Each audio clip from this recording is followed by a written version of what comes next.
Hey, good morning, good afternoon, and good evening, wherever you are viewing today's program in the world.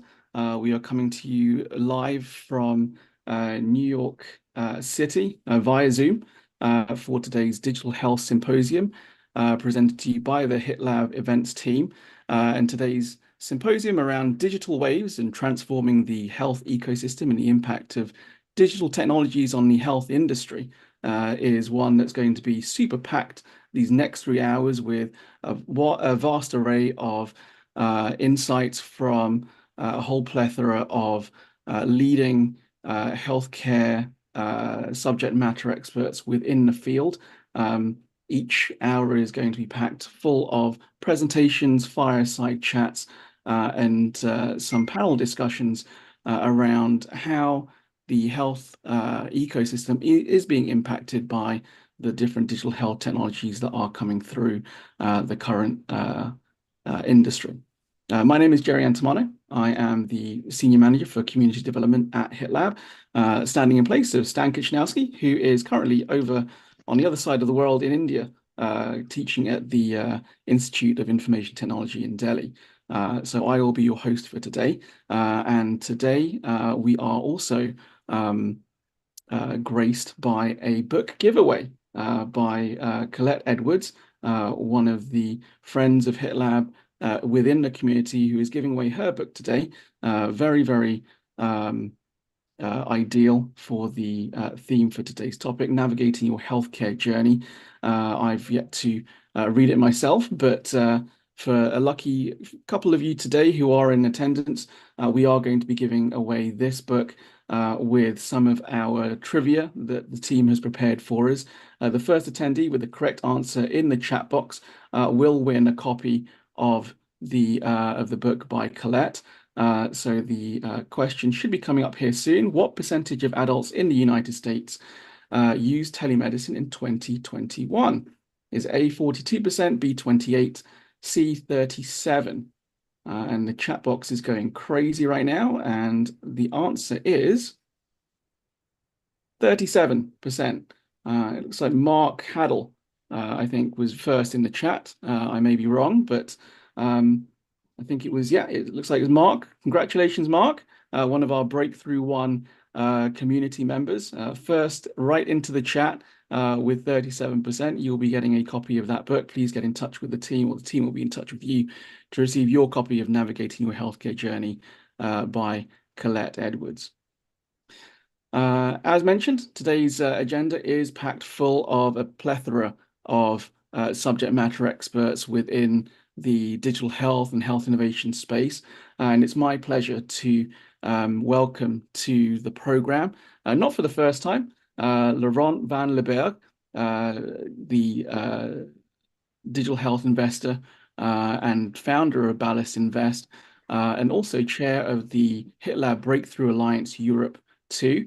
And he'll be speaking with Dr. Sachin Shah, who is also not a stranger to the HitLab Symposium events as well, who's the digital biomarker lead at GSK, both dialing in, I believe, from the other side of the Atlantic in Europe. So welcome to both of you. Thank you for coming on the program and spending some time with us. Laurent, I will hand it over to you. Yeah, thanks a lot. Thanks a lot, Jerry. This is the European corner to start the meeting, so that's really nice of you to organize that. And Sachin, Dr. Shah, very nice actually to be spending the time here. I encourage everybody here connected from anywhere in the world. Please go to LinkedIn if you want to correspond with us, connect, or ask questions about these. And Sachin, maybe I'll get immediately into the topic for these 20 minutes. Very excited to talk about biomarkers. Start with a broad question. I mean, maybe you can share your perspective on what you think the role and impact of biomarkers will be on the healthcare and how we manage it. Yeah, no, thank you, Lauren, for the question. And just before I start, a pleasure to always come back to HitLab, and it's always exciting and invigorating conversation. So looking forward to it. I think the role digital biomarkers or digital measurements play in healthcare system is multifaceted. Obviously, my career hat on, we focus on digital biomarkers, augmenting the evidence value chain in the drug development during the clinical phase trials. And then with my clinician hat on, obviously, we see the role of digital biomarkers playing in that continuous healthcare monitoring versus the previous didactic snapshot kind of way HCPs would interact with patients. I think digital biomarkers play a massive role from not only just like improving every day-to-day care from both the patient side and the HCP. So from like a patient side, we can talk about increased visibility to your healthcare professional or your healthcare system by, you know, submitting passive data or active data continuously whilst you're at home living your everyday life, therefore reflecting your disease state better rather than a snapshot that we typically see from HCP interactions. But also from a HCP point of view, you kind of get a reduced workload. It may seem like a bit of a burden initially, but once healthcare professionals get more familiar with monitoring patients via digital biomarkers, whether they are continuous monitoring or individual monitoring, often HCPs do notice a reducing workload because you've shifted the paradigm from reactive care, i.e. patients present with a specific symptomology, which usually suggests that their disease has progressed, to you know, active monitoring or being proactive, where you're actually trying to prevent those patients from having that symptomology in the first place. And I think lastly, especially when it comes to what I do in my everyday today, we really see the value of digital measurements and digital biomarkers in introducing that objective data to previously subjective data collection. So if you have tools that are based on ECOAs, such as patient-reported outcomes, clinician-reported outcomes, etc., digital tools such as wearables can play a huge role in adding a degree of objectivity to that otherwise subjective data, which obviously introduces a whole host of bias for various reasons. And Sachin, before we get into you know, some question, maybe specific examples, do you actually see an evolution or an acceleration of how we use biomarkers? Because in a way, some people could say, yeah, we heard about it for the last 10 years. Is this really new? And is this really driving transformation, accelerating? I mean, a great question. And I think I was having this discussion literally yesterday with a couple of colleagues. I think remote patient monitoring is such a good example of something that I would say is not necessarily, the concept is not necessarily new. We've had telephone clinics for years now. You've had virtual clinics for years now where, you know, consultants and healthcare professionals interact with their patients via email and just, or letters. I think the digital component of remote patient monitoring, I think, has ramped up. And obviously we all know that COVID, you know, accelerated that process.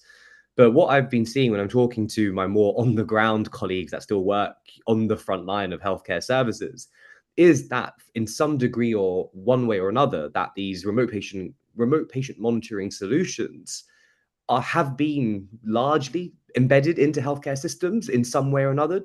I think there are lots of therapy areas that use it more frequently than others. So dermatology is a really good example of where remote patient monitoring has just now become the norm. My wife is a general practitioner, and she often has a lot of remote patient monitoring tools at her disposal, especially when she's doing virtual consultations via telemedicine or telehealth systems. I think the more sexy digital measurements and digital biomarkers, such as ML algorithms that detect subtle changes in radiological images, or fancy wearable devices that maybe process specific types of data or a collection of specific types of data to, say, predict exacerbations of Parkinson's disease.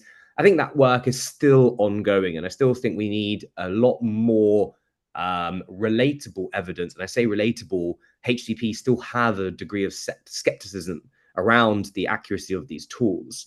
I think the evidence is getting there. I just attended the Digital Biomarker Conference in Basel, hosted by Roche.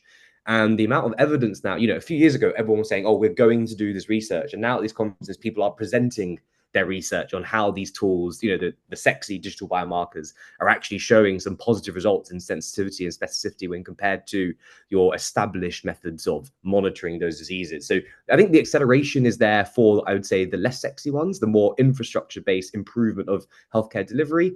I think for the sexy ones, I still think we're a bit further away from seeing them being embedded in everyday healthcare. And building on that, I mean, I'm sure in your day-to-day life in a big pharma and then in the ecosystem, I mean, what would be the few like innovation that you saw or use of biomarker that you say, well, this is really striking and you'd like to share with everyone here? Oh, great question. So what, what I think one of the things I've been really impressed by is big pharma have focused on the less sexy stuff, which I find very appealing. I've worked in companies or I've seen companies that disregard the norm for the sexy stuff and it just fails. But I've seen in more recent years a lot of pharma consortiums coming together to approach regulators to say, look, this is an issue. There is an unmet healthcare need here for patients. We have a simple digital health tool in the form of a digital measurement that could be used to combat these problems. So I think very recently, a consortium led by various pharma partners such as Pfizer, I think Pfizer, Novartis, GSK, Takeda, went to the EMA to discuss the role that a wearable that collects actigraphy data could play in the monitoring of nocturnal scratch episodes in any condition that scratching or pruritus is an issue.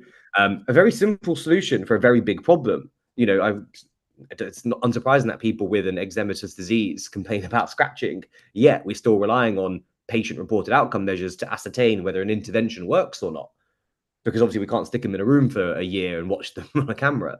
So I think the way the consortiums or these pharma partners, and obviously working with the third-party wearables, working with academic bodies, coming together to approach regulatory bodies, I find that's the thing that I'm very excited by. So it's not really specific to a digital biomarker per se, but more around the process and strategy of how we are approaching people that make the decisions on whether these things could be implemented. I see that ramping up quite a lot in the last few years.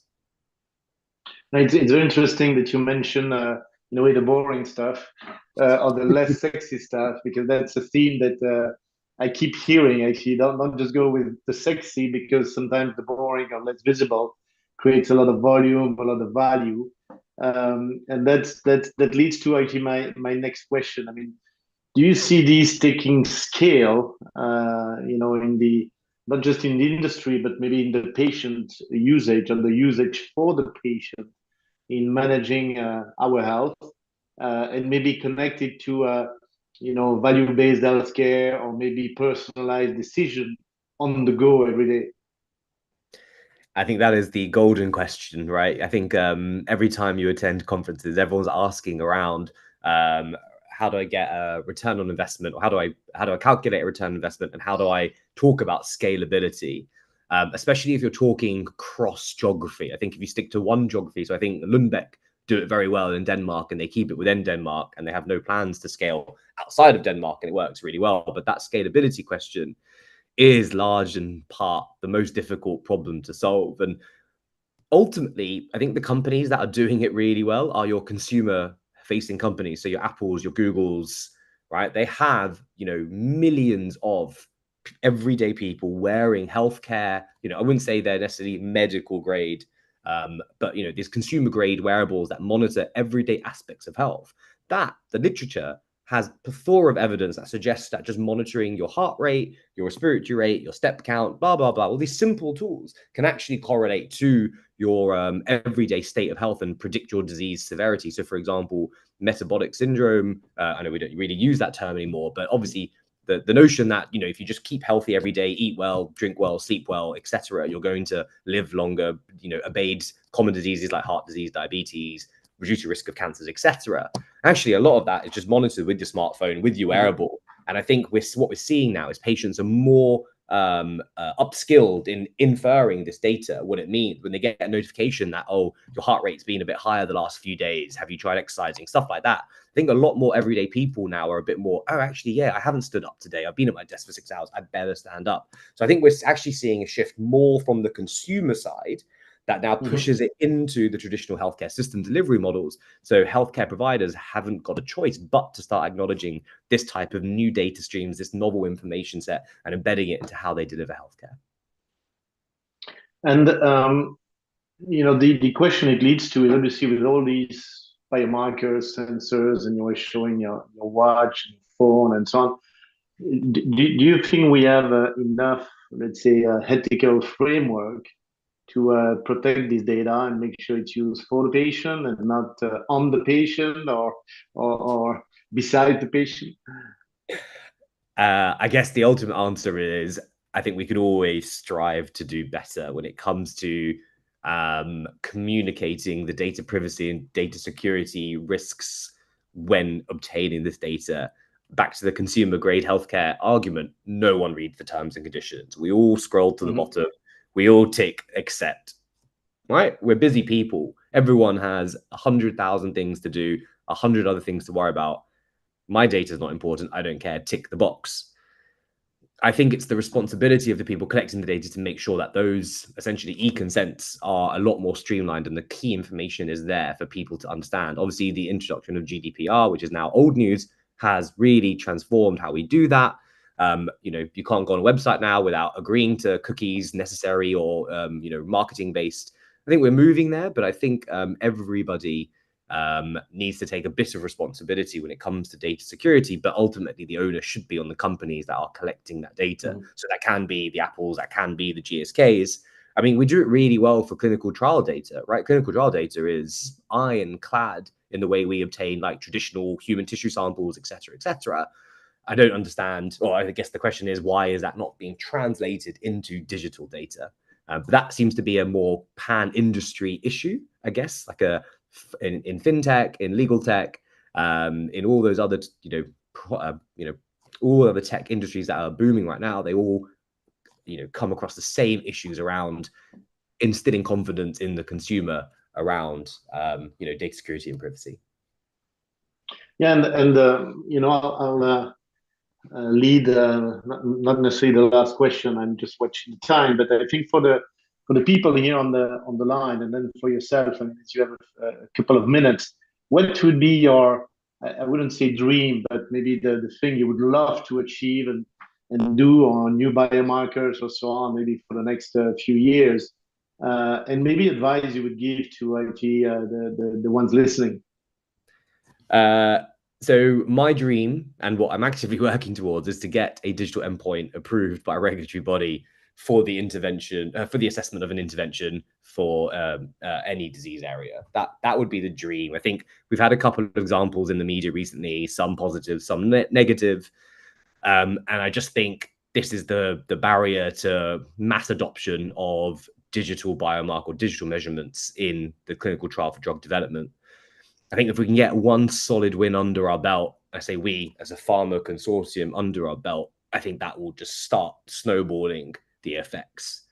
I think the advice I always give to people is pharma always tend to approach partnerships as a didactic interrelationship. I need a service, go provide the service, don't give any support, and then the service is provided and pharma are upset, relationships break down. I think the only way we'll see progression in this space, and that's just not even just digital biomarkers, in the DHT space globally, is by realizing that this is a partnership model. It takes a village to raise a baby type idea, right?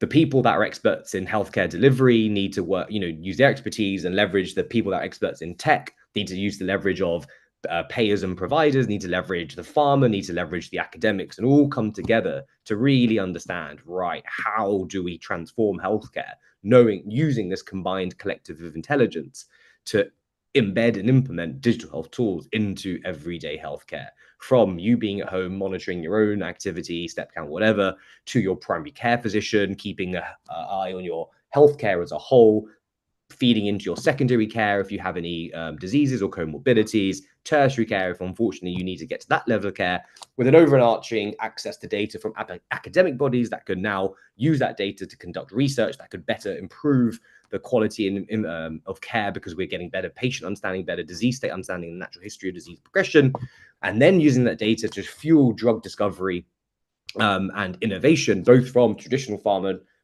innovation to tech innovation, because that data is now it was ethically sourced, curated and collected appropriately, and therefore usable for all these different health streams. Look, maybe I'll take one question. What do we have? Maybe we have just a quick 30 seconds. And please send the question to Sachin or myself. I don't think we have time to answer all of them.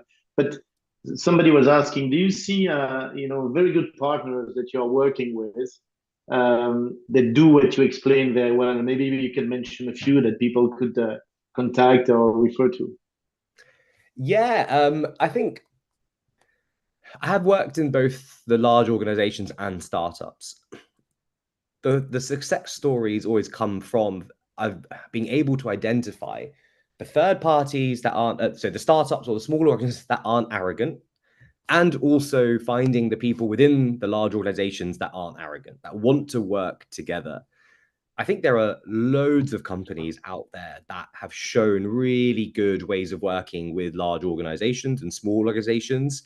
Um, just from my experience, even big ones. So I think Actigraph have got really good relationships with various large pharma organizations, and they also are happy to work with smaller companies that may have offerings that they can't provide.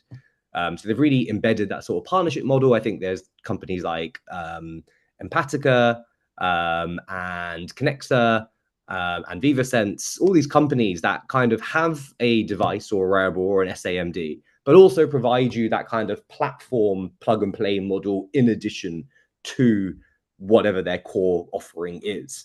So that's a couple of examples that I have. Yeah, thanks a lot, Sachin.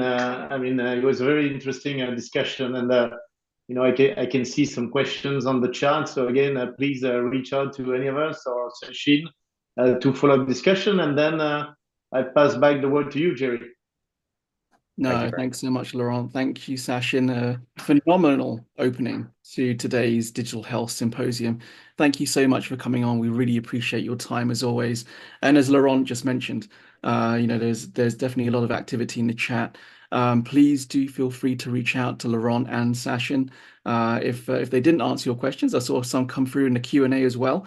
We do also welcome everyone to introduce themselves in the chat with their LinkedIn's or their website links, as we do want to remain an open community when it comes to fostering some of the networking within the HITLAB ecosystem as well. But Laurent, Sachin, thanks so much for coming on the program, and we look forward to having you back on again. So with that, I want to just quickly move over from Laurent presenting, or Laurent moderating that discussion with Sachin, being the chair for the Breakthrough Alliance Europe, to actually announcing that we are going to be opening the applications for our second Breakthrough Alliance Challenge for 2024. We had a hugely successful challenge that we just finished off in May of 2024 during the New York City Health Innovation Week. So we are inviting everybody to apply again, as the applications will be opening up tomorrow. The portal should be open from around 9 a.m., I believe, tomorrow morning. So do make sure, if you do have a digital health solution or a healthcare innovation that you would like to pitch, please do apply. The application shouldn't take more than 10 minutes. And this year we are being sponsored by Mercury Finance, as well as, of course, the members of the Breakthrough Alliance boards, the Merck Global Health Innovation Fund, and of course Ballast Invest as well. So do keep checking the HITLAB website, as the applications will be opening tomorrow, with some wonderful prizes for our first, second, and third place winners in terms of acceleration and development and help with adoption within the ecosystem from both HITLAB and the Breakthrough Alliance. And speaking of founders, I'm going to be passing it over to Ilya Popov, founder and CEO of Combat Mobility, a really outstanding startup that I know HITLAB has been working with very recently, and he's going to give us a presentation on what Combat Mobility is currently doing and give us some updates as to how they are doing. Ilya, are you there? Hello, Jerry. Thank you very much for inviting me. It's a pleasure to share my innovation with you and with your audience. Let me present my screen and go ahead with the presentation. Yeah, looking forward to it. Go right ahead.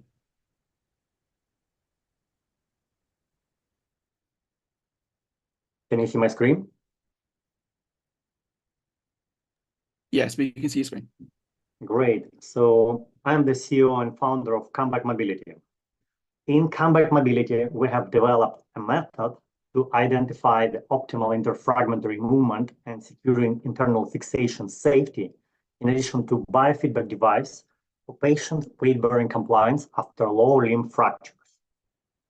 When I sold my previous startup and became a fighter, I got injured, spent 6 months in rehabilitation, and came up with a new medical device solution. And then I found unmet need and market opportunity. Weight-bearing protocols are not data-driven, so there is no consensus among surgeons. This graph shows the results of the 111 surgeons surveyed, and as you can see, for the same tibial patellar fracture, some surgeons allow patients to start weight-bearing immediately, while others prescribe non-weight-bearing for 12 weeks. And there are another partial weight-bearing prescriptions, when doctors ask patients to put 25% or 50% of their body weight, and patient had no idea how to follow this prescription. Well, I thought how it can result if patients don't load their legs correctly. And I was surprised to learn that in 6% of fractures, of lower limb fractures, the internal fixation fails. In 8%, the bone doesn't heal. And more than a third of patients suffer pain for more than 3 months after surgery. And those problems are 15 billion loss for insurance companies every year. And there are more than 5 million cases in the US where the weight-bearing protocols are required. So why there is still no solution on the market? Well, because competitions are weight sensors embedded to insoles and sandals. They are not reusable and very expensive to produce. And now, using a CT scan, we provide biomechanical analysis to determine the optimal load that will lead to faster bone callus formation and securing internal fixation safety. And with our FDA-cleared smart crutch tips and new treatment protocols, patients can start loading their legs earlier without the risk of damaging implants, expedite their recovery, and significantly reduce complications.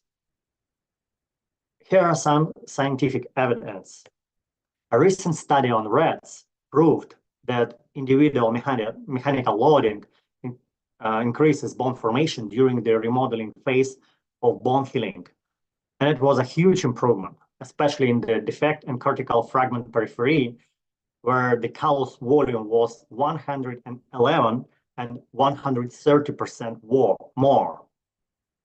Another study on tibial fracture shows that if a patient doesn't follow weight-bearing prescription, more elements fell outside the healing window, which slows down the healing process.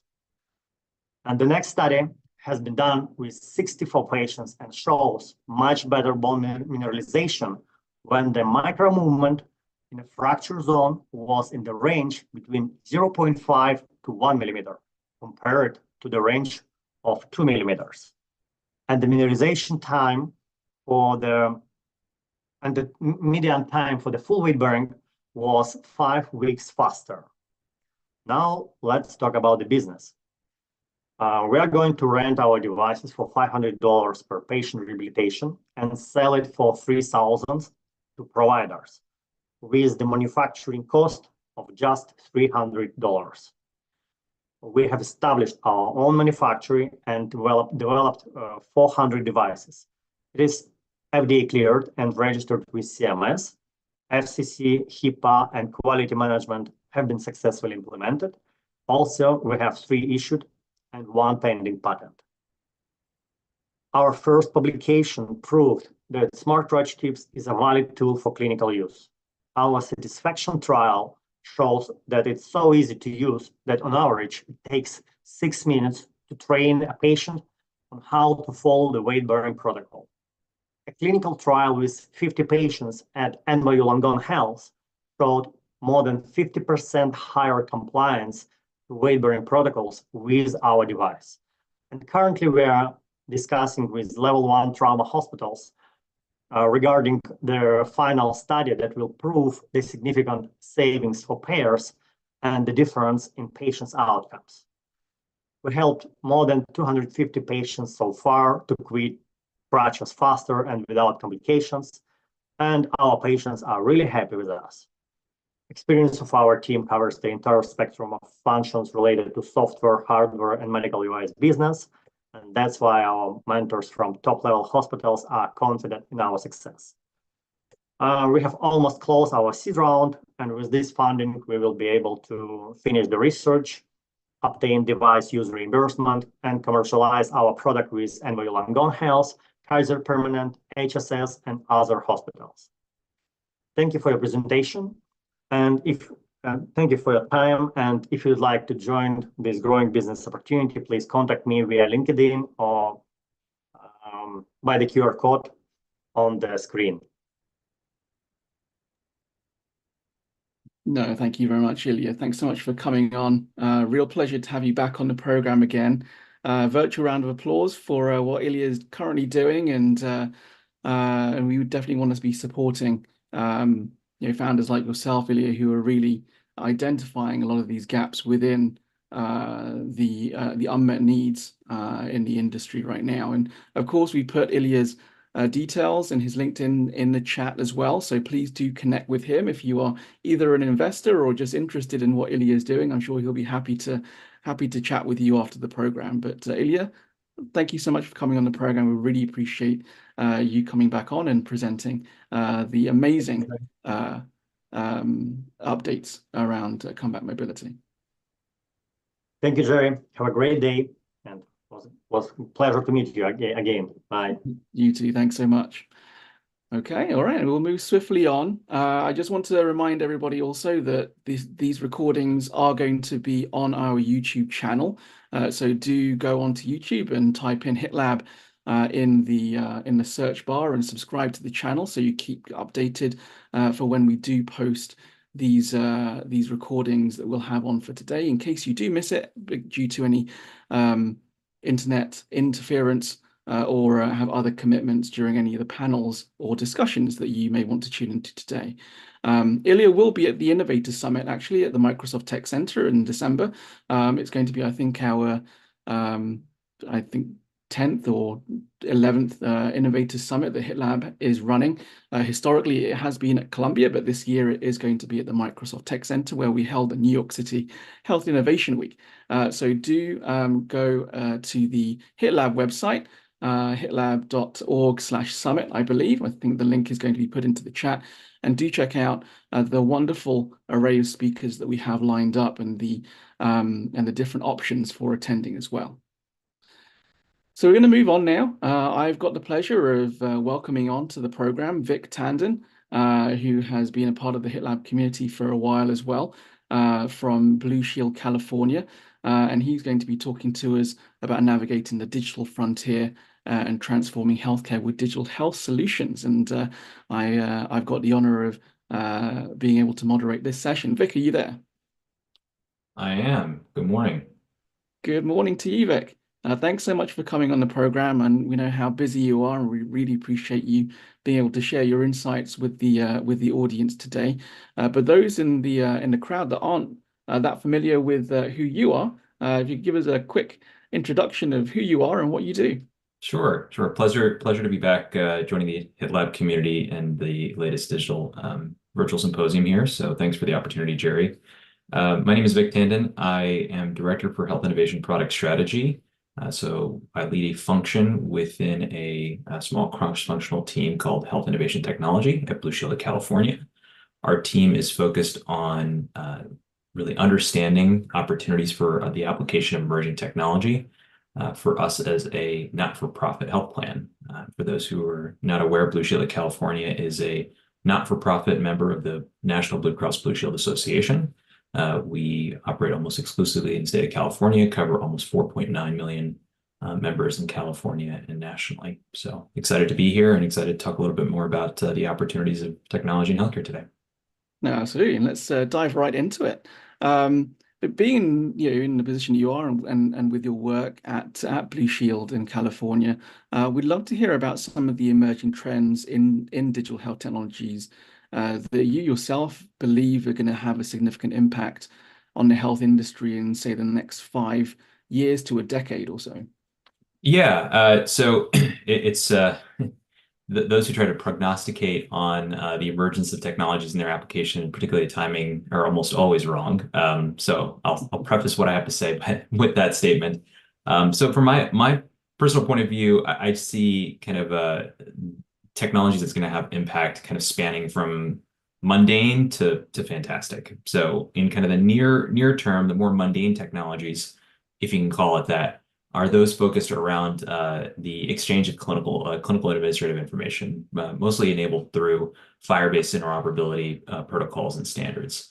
And then kind of the use of those technologies enables a lot of will enable, in my opinion, a lot of transformation in terms of both care delivery and kind of administrative and operational processes between providers, members, and health plans.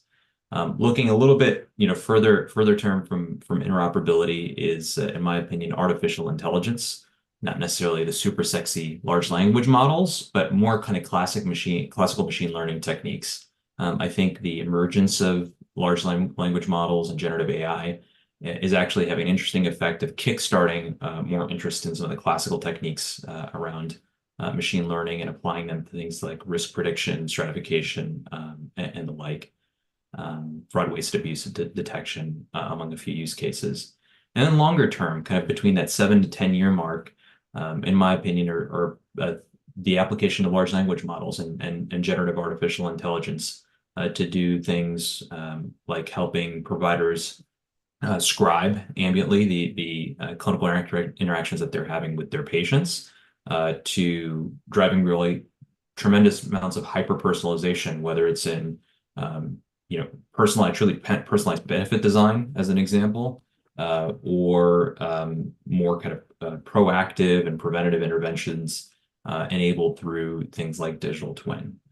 And I'll couch my kind of long-term, 7 to 10 year statement with a recognition that a number of U.S. health plans, particularly those that are publicly traded, Cigna, United Health Group, Anthem, and a number of recent earnings calls have started to talk about the transformative power of generative artificial intelligence for their businesses. But for me personally, I take those statements with a grain of salt, just kind of recognizing the tremendous amounts of uncertainty and complexity with actually applying the technology beyond some basic kind of co-pilot like functions that folks are starting to see embedded in enterprise applications like Microsoft Office and Google. Yeah, no, absolutely. And in sort of the broader context of healthcare transformation, and again, another sort of looking ahead sort of question for you, Vic, in terms of sort of the future direction of digital health solutions, what sort of opportunities and challenges do you see that lie ahead right now? Yeah, so I think context is really important. So the business imperative for really innovation across the healthcare ecosystem and the introduction of digital health technologies is rapidly transforming.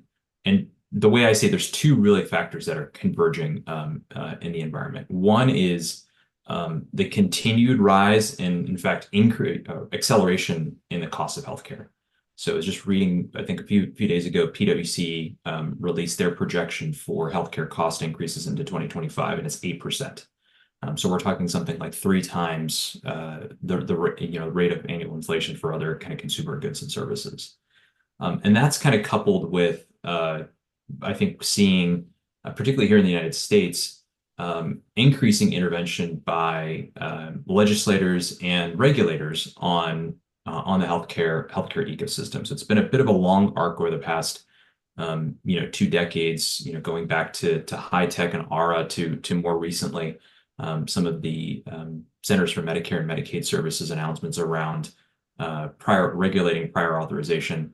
And it's the confluence of these two factors, so rapidly rising costs of healthcare and a desire amongst regulators and legislators to more actively intervene in the healthcare market, that are creating both opportunities and challenges, I think, for both incumbents in healthcare enterprises as well as upstarts.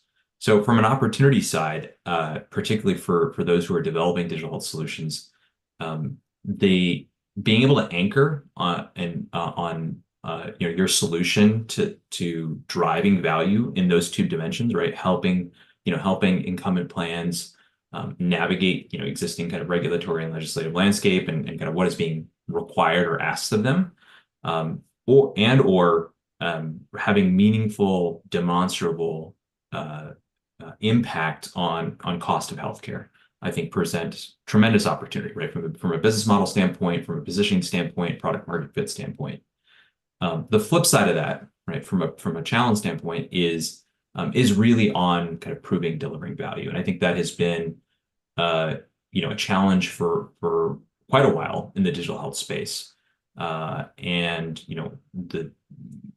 many may have read or seen kind of the Peterson Health Tech Institute findings on digital diabetes management solutions that pretty much shut down the value of a number of those market solutions. So there's both promise and peril as kind of regulators and legislators kind of drive incumbents to take more proactive action on healthcare costs. But with that, market imperative, it makes it really, really challenging and important for emerging solutions to be able to provide demonstrable value to the customers that they're selling to. No, I think some sobering points you definitely bring across, Vic. And just before we wrap up, I think it would be remiss of me if I wasn't to ask you, being with you having the experience that you have from a strategic standpoint, how important, and you mentioned this earlier around sort of the regulatory pieces that you were talking about, how important is it in terms of collaboration between sort of the tech providers, the healthcare organizations, and the regulatory bodies, and the importance of that collaboration in ensuring successful integration of digital health solutions right now? Yeah, in a word, that collaboration is critical. And so, as I said, my perspective is that legislative bodies, regulatory bodies are going to, in particular, are going to continue to play a large outsized roles in influencing the kind of business context and strategic imperatives of incumbent organizations, whether they are in the healthcare delivery or financing side of the realm. And just recognizing, right, that healthcare is a complex system of systems, really. So kind of solutions in any one domain, whether it's the healthcare space, the provider space, or consumer space, will often have impact on other stakeholders. And it's just important to recognize, the second, third, fourth order effects of a particular intervention. And with that kind of complexity comes an imperative, really, to work closely together across the healthcare ecosystem in ensuring, right, that the highest quality, lowest cost, most accessible, interventions and healthcare opportunities are available to the patients that we're all serving. Really wonderful insights there, Vic. And I'd like to thank you so much for taking some time to spend with us and share those insights around, the importance of collaboration and your viewpoints and insights as to sort of what's going to lie ahead for transformation in healthcare with digital health solutions as well. And coming on, of course, on the early side, on the West Coast as well, I really, really appreciate it. Want to definitely have you back on the program again, Vic, but thanks so much for coming on, and wish you a good rest of the day. Thanks so much, Jerry. Pleasure to be here, and hope a good time. Cheers, Vic. Thanks so much. Bye. I saw a couple of questions come through in the chat. If Vic didn't answer some of those points that you may have raised, please do connect with him on LinkedIn. His details are in the chat, I believe. So do feel free to connect with him, as well as some of the other speakers that have been on so far on the program as well. And just to let everybody know, when you are putting your LinkedIns in the chat, please make sure you are sending it to everybody, not just the hosts and panelists. Otherwise, not everyone is going to get it. Just before we move on to our next speaker, I do want to remind everybody that our Women's Health Tech Challenge is live. The applications are open, so please do apply if you are a founder, not necessarily just a female founder, but that certainly does help. That is addressing a current unmet needs of women's health right now via technology and health innovation. It is free to apply to and free to participate in if you are selected as a finalist. And the pitch day is going to be taking place at the beginning of October, with the applications closing at the beginning of September. So do apply now, and if you have any questions, please feel free to reach out to myself and Stan. And on the topic of founders, we're going to move on to our next speaker here, who I have the pleasure again of moderating our session together, Purva Zawar from Beyond Rehab, and also an assistant clinical professor with our friends over at UCSF. Purva, are you there? Yeah. Hi. Hello. Thanks for coming on the program, and we really appreciate your time. We know how busy you are, especially with Beyond Rehab and being with UCSF as well. For those in the audience that aren't familiar with who you are, please give us a quick 30-second introduction as to who you are and what you do. Sure. Thank you for having me here. I'm Apurva. I'm a neuroclinician and founder of Beyond Rehab. Beyond Rehab is a virtual care delivery platform mainly for helping individuals newly diagnosed with Parkinson's, dystonia, and other movement disorder conditions, helping them better manage their care and improve their function and quality of life. And I'm happy to hear and talk about the digital waves in Parkinson's today. No, wonderful, wonderful. Let's definitely just jump right into it. We'd definitely love to hear from you, especially around the Parkinson's piece, in terms of how can virtual, especially Parkinson's care programs, bridge that gap between the discontinuous care models that we may see, and also integrate daily physical and also cognitive training to combat disease progression and also improve function. Sure. So Parkinson's is a chronic progressive neurodegenerative condition. It presents with wide range of symptoms, including motor symptoms like changes in gait, slowness, tremor, along with non-motor changes like pain, sleep changes, mood changes. So it affects individual as a whole, and it's fastest growing condition. So it's really important to find ways on how can we deliver integrative and personalized care to the individual, since it's very, very variable and very different from person to person. So with the virtual care delivery, it makes it unique because there is a way we can help individual incorporate healthy behaviors through reminders, through regular tips and tricks sharing to help them better manage their conditions, promote healthy behavior. Along with that, also helping them take active role in their care delivery by helping them understand the condition, helping them acquire the skills needed to better manage their condition, and also effectively track their presentation through passive tracking, through self-tracking, and communicate with their providers. So having that system helps them use the data, use the skill sets to actively take role and actively participate in their care management, versus like just being involved more passively, or more where they are just being involved in seeing the doctors once or twice a year and just following through that. So we really want to leverage technology to help them slow down the disease progression. Yeah, no, absolutely. And I'd love to hear from you around the ways in which we have sort of the digital technologies compared to the traditional clinical visits that we obviously have. And how does, the digitalized, personalized care compare in terms of meeting specific needs for Parkinson's patients versus the traditional sort of clinical visits right now? So typically, the individuals with Parkinson's, they get to see their neurologist once or twice a year, and then have occasional visits with their neurophysical therapist. So there is a very discontinuous, fragmented care right now.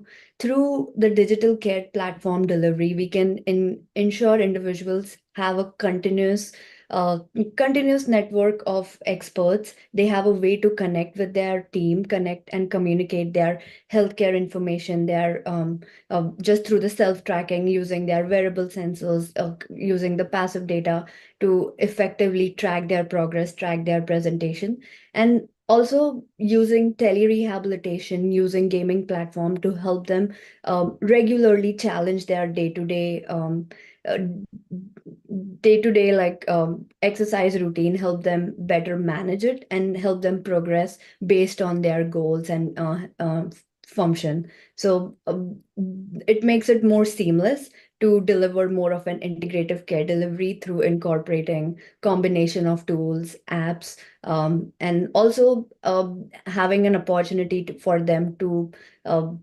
better self-manage through learning, which can be easily delivered through online care platform, or just through recorded video series, which they can learn and then practice those skill sets needed for their management.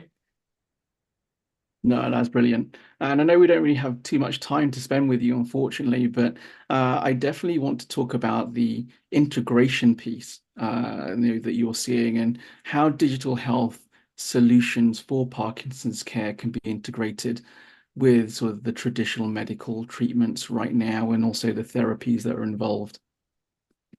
So this is still in the process, but the goal and the hope is to have individuals in between their medical visits have an integration of digital care solutions where they can focus on lifestyle changes, exercise, Parkinson specific exercise training, coaching, and learning of better management of their symptoms and strategies on how can they take care of their conditions and better manage. So there's a lot of role which they have to play, and it's changing and it's evolving with time. So in order to help them effectively navigate that, digital care solution in between doctor's visit, right, as early as possible following their diagnosis, will be really crucial, that because that will change their trajectory. It will help them better manage and slow down the disease, because it's only through an integrative and comprehensive care individuals can do it, and technology plays a very important role by providing them great amount of resources based on where they are, what their learning resources is, and what they are ready for. So understanding their condition, understanding their readiness to get started, accordingly giving them the right tools based on their goals, based on their function, will help individuals take charge of their condition. Yeah, no, I think that's super important. Thanks so much, Apurva, for shining a light on that, and the work that you're doing as well around Parkinson's care too. Thank you so much, Apurva. I'm sorry we don't have more time to chat with you, but those of you in the audience that want to connect with Apurva, we do welcome you to connect with her via her LinkedIn that's in the chat, and to also find out more about, of course, UCSF and also Beyond Rehab as well. But thanks so much for coming on the program, Apurva, and we'll hopefully see you again soon. Thank you for having me. Okay, and we are coming up close to to rounding off our first hour here at the Digital Health Symposium for for July, and we're not on August yet. And I just want to remind everybody before we go into our next segment that we are going to be hosting the HITLAB Innovators Summit at the end of the year. Traditionally, it's the week after Thanksgiving. This time it's going to be December 2nd to 4th, because Thanksgiving is a little bit later. It's going to be at the Microsoft Tech Center in the heart of New York City, just off of Times Square in that first week of December. It should be a really wonderful event. You can check out the list of speakers we already have lined up, as well as the sponsors and the partners that we have that are going to be supporting the event. If you do wish to either attend or support the event as a sponsor, please do reach out to me and Stan, and we'd be happy to chat with you about that. But without further ado, I'm going to pass it over to my friend and colleague, Ansley Bowen, Community Development Manager for HITLAB, who's going to be interviewing Joanne Watters from IMC. Ansley, over to you. Thanks, Jerry. And it's my pleasure to talk to Joanne Waters today. Joanne is the General Manager and Director for Intelligent Devices. So Joanne, thanks so much for joining us today. If you'd love to give a quick introduction to our audience. You're on mute, Joanne. Yeah, that's part of technology, right? Yeah. Hi, Ainsley. Very nice to see you. And thank you so much for the invitation. I'm Joanne Waters, as you have mentioned, and I've been working in the adherence technology field for well over 17 years with the IMC group. And today we're here to talk about technology and how digital smart devices can actually help health innovation. I look forward to our chat. Yeah, absolutely. And I'll get right into it. So how do you perceive the current digital transformation within the health ecosystem, and what role do smart devices play in this transformation? Yeah, so lots of different ways, right? So we see a lot of action since especially the pandemic when everyone was, had to stay at home, et cetera. And clinical trials and drug development still went on and patients still needed medication and we still had to continue. So, a lot of pivoting happened then. Our company in particular was instrumental prior to pandemic of offering what we would call like a decentralized type of trial, whereby patients can actually still participate and we can also help them with their medication management at home. So the trials have really changed in the clinical world where, you can come back to a clinic site, but you actually can now offer what they call a hybrid solution for decentralized trials, allow for what they call also remote monitoring. So patients in the, in the pre-pandemic stage, they would come back to a clinic site with medication and use that medication, and then they would do the reconciliation, et cetera, at the site. Nowadays, we can actually do all of that remotely, and we see a lot of what we would call temperature sensitive products, like with a lot of the injectables that are now at home with patients. And so there's a lot of that monitoring that also has to become part of a critical supply chain. So there's lots of digital innovations and a lot of transformation when it comes to how are we changing from going to a site all the time, less frequent sites, more time at home with the patient. So I think that's where technology really comes in, and using things like smart devices and smart packaging that really help to elevate that experience for the patient, but also the care team. And on the topic where you mentioned kind of that innovation piece, how has your company adapted its smart device solutions to be able to meet the evolving needs of the healthcare industry amidst the rapid digital advancements? Yeah. So, I mean, if you can look back, even 5 years ago, people were not used to what the word a sensor was. They weren't necessarily used to this sort of contactless method of communicating, right? So the pandemic brought an awareness, let's say, and an ease of adoption for such things as Apple Pay and Google Pay, where you literally don't have to exchange money, you don't have to do anything, you just tap something, right? So in our world of technology, that's what we call a communication portal. So that communicates data from smart packaging and smart devices, and you can do that at home. So that's really where the sort of adoption of patients to know, oh, that's all you have to do is tap it just like that, and it makes it so much easier to communicate that data that patients have to help keep them on track with medicine, but also it helps our care teams understand how patients are taking medicine and how do we help them get back on track if they are falling off with their medication and treatment protocol. And as you kind of mentioned, looking back at the past to now, what are your actual predictions for the future of smart devices in the healthcare industry, particularly in the list of ongoing digital transformations and emerging technologies like you mentioned? Oh, yeah. So as an example, right? There are still many professions that allow sort of a hybrid employer relationship where employees can actually maybe work remotely 3 days a week. Maybe they don't have to go into the office as much either. So if you look at that in the context of running a clinical trial as an example, if we can do that with our employees, why not keep that and pivot that with patients and going back to a clinic site, right? So the patient is just like an employer, they are doing the job. They don't have to go back to the clinic site as often, right? So that's actually, enrollment is one of the toughest things in a clinical trial, is to get patients to participate, right? Mhm. So if we can help them by accommodating that, and then, the analogy as well, if you have an employee that you really want to keep engaged, obviously, you want to, sort of, compromise. Okay, we'll let you do a couple, days at remote, and then you come back into the office. Same idea as patients, right?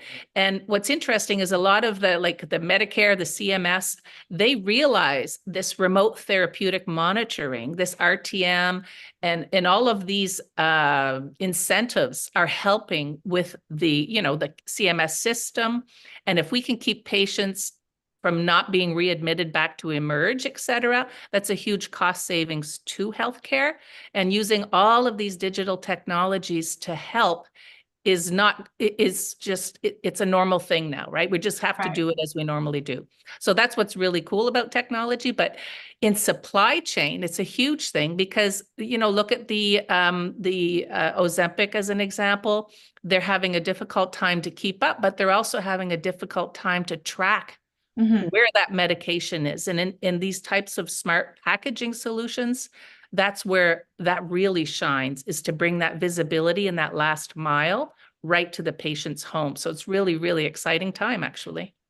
Yeah, well, I know we, unfortunately don't have a lot of time on our session today. I could talk to you for much longer, as always, Joanne. But I love those thoughts on that. I think hybrid is definitely the way of the future, kind of having that collaboration of, being in office, being in the clinic, and also kind of being able to do things from the luxury of your own home. So, I think this is a great conversation. I would love to have you on again in the future. But thank you so much again, Joanne, for your time today. All right. Thank you. All right. Take care. Bye. Thanks, Joanne. And before I hand it back over to Jerry, we are at the top of our second hour here. So we have the book giveaway. All right, everyone. The first attendee to have the correct answer in the chat box will win. Here is the question. In what year was the World Health Organization founded? We give everyone a couple of seconds to put their answers in the chat. Gonna reveal the answer in 3, 2, 1. It is A, 1948.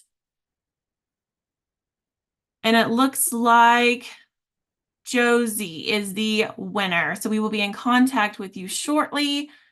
Please do reach out to us with your email and the private chat on Zoom, and we will make sure that you get your book. Alrighty, I will now hand it back over to Jerry. Thanks, Ansley. Awesome. Congratulations to you, Gozi, for winning the book giveaway for this hour. Do make sure that you do respond to the team when they reach out to you about getting that book over to you. And Ansley, great interview there with Joanne as well. Always great to have her on the program. And as we go into our second hour here of the Digital Health Symposium for August, we're not going to lose any steam in terms of the caliber of speakers that we have on the program. It's my pleasure to welcome David Salmon, former global head of digital strategy at AstraZeneca.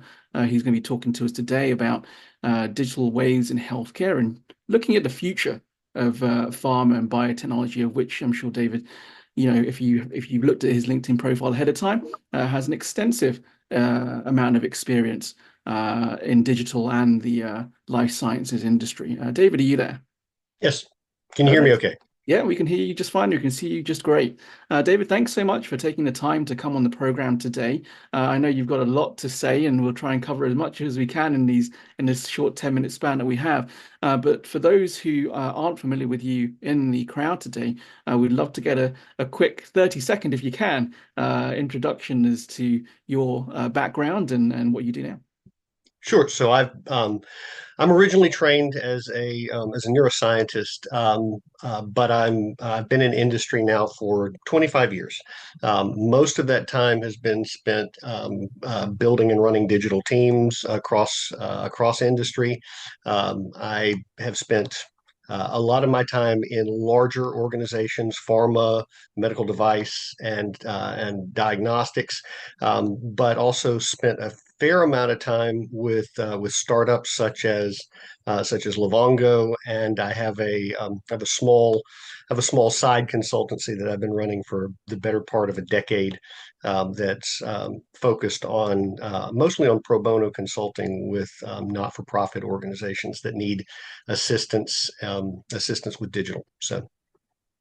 No, it's wonderful. And yeah, I'm sure that a lot of the folks here would love to connect with you. David's details will be in the chat, so please do connect with him to definitely continue the conversation if we run out of time, which I'm sure we will. But we'll get right into it, David, and we'd love to dive right into the insights you have around the strategies right now and the correct strategies for integrating the different digital health solutions into the sort of pharma biotech product offerings right now, and the challenges that you're seeing in implementing those types of digital health technologies within, of course, what's right now a highly regulated industry, and how can that be overcome from your point of view?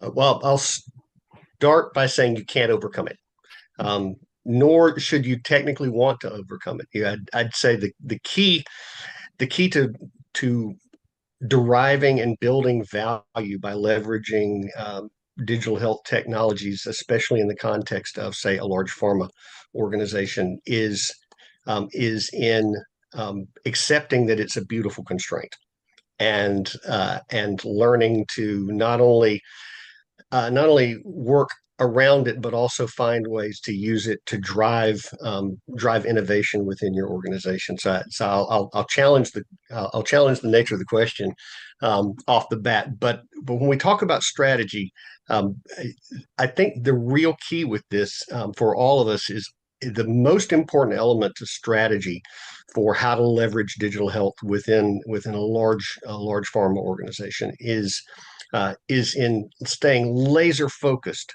on why you're there, what you're doing. You don't do it for its own sake. You are doing it precisely to help drive patient outcomes at scale through the best application of your therapeutics within that patient population. Anything else is a distraction, and the challenge with that is you oftentimes get caught between sort of two poles. On the one side, you'll have a part of the organization that fully understands that anything that's not focused on your core therapeutics is a distraction, but they also will mistakenly think that digital health is just one of those distractions. You've got another part of the organization that is there, oftentimes brought in to help solve for this, that is there pushing very hard for it, but it's very easy to get sucked into this notion that it exists and should exist for its own sake. Pharmaceutical companies are ultimately there to innovate new medications, new therapeutics, and to get them into as many of the right patients and to drive patient outcomes as possible. And so you have to stay laser focused on that, and strategy is ultimately about making those investment choices. So I'd start by couching it in those terms. Yeah, I mean, you've had such extensive sort of experience, obviously, like I said, within pharma biotech and different organizations and so forth, and you've done a lot of work obviously in the digital space with these organizations. We'd love to hear about sort of like the most and more important ways in which today's pharma life science organizations are changing, and also what they need to do to change to become what we would, I suppose we would term digital first in this day and age. Sure. The challenge isn't the technology. The technology is there. The challenge is how the organization adapts itself to leverage that. There are some disciplines that we need to master in the industry, and the organizations that master these disciplines are the ones that are going to successfully continue to leverage this, not just proceed from expensive and flashy experiment too expensive and flashy experiment. The disciplines that they've got to master, and I mentioned, I think I kind of indicated initially, strategy is critical. There's also a really critical element around understanding partnership. I think this is something that we've struggled with in the industry for the past, for the past decade, at least when it comes to digital health. We haven't figured out what we want to build ourselves, what we want to buy, how we want to partner. And when we go to partnership, oftentimes we treat partnership like it's an extended version of vendor relationship, rather than having the ability to go to the table and craft new models for partnership. I would also say governance. It's a dirty word in pharma.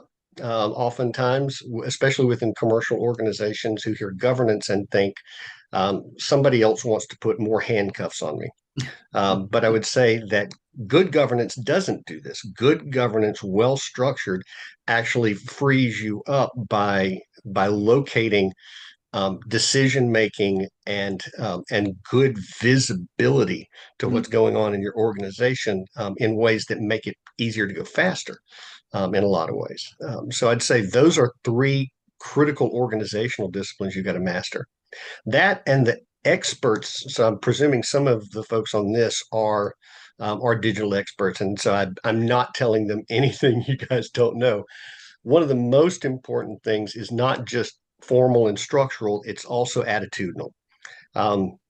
You cannot be successful in this transformation unless you have compassion for the different capacities for change across an organization. Unless you have that change compassion, unless you have the humility to understand that you're coming in to facilitate the core mission of the pharmaceutical organization, not turn the pharmaceutical organization into into some future gleaming city of your imagination. You will succeed if you can embrace that humility. You will fail if you can't. No, absolutely. Absolutely. Yeah. And I like that, I like what you posed there around sort of the governance piece. That's, so important, not just on, in the pharma industry, but I think, I think just in general across the healthcare industry itself. And I think just to wrap up, David, we'd love to hear from you, especially the buyers and investors in this current audience as well, around the sort of next 5 to 10 years in terms of, you were talking about the technology isn't the problem because it is being developed and it is there.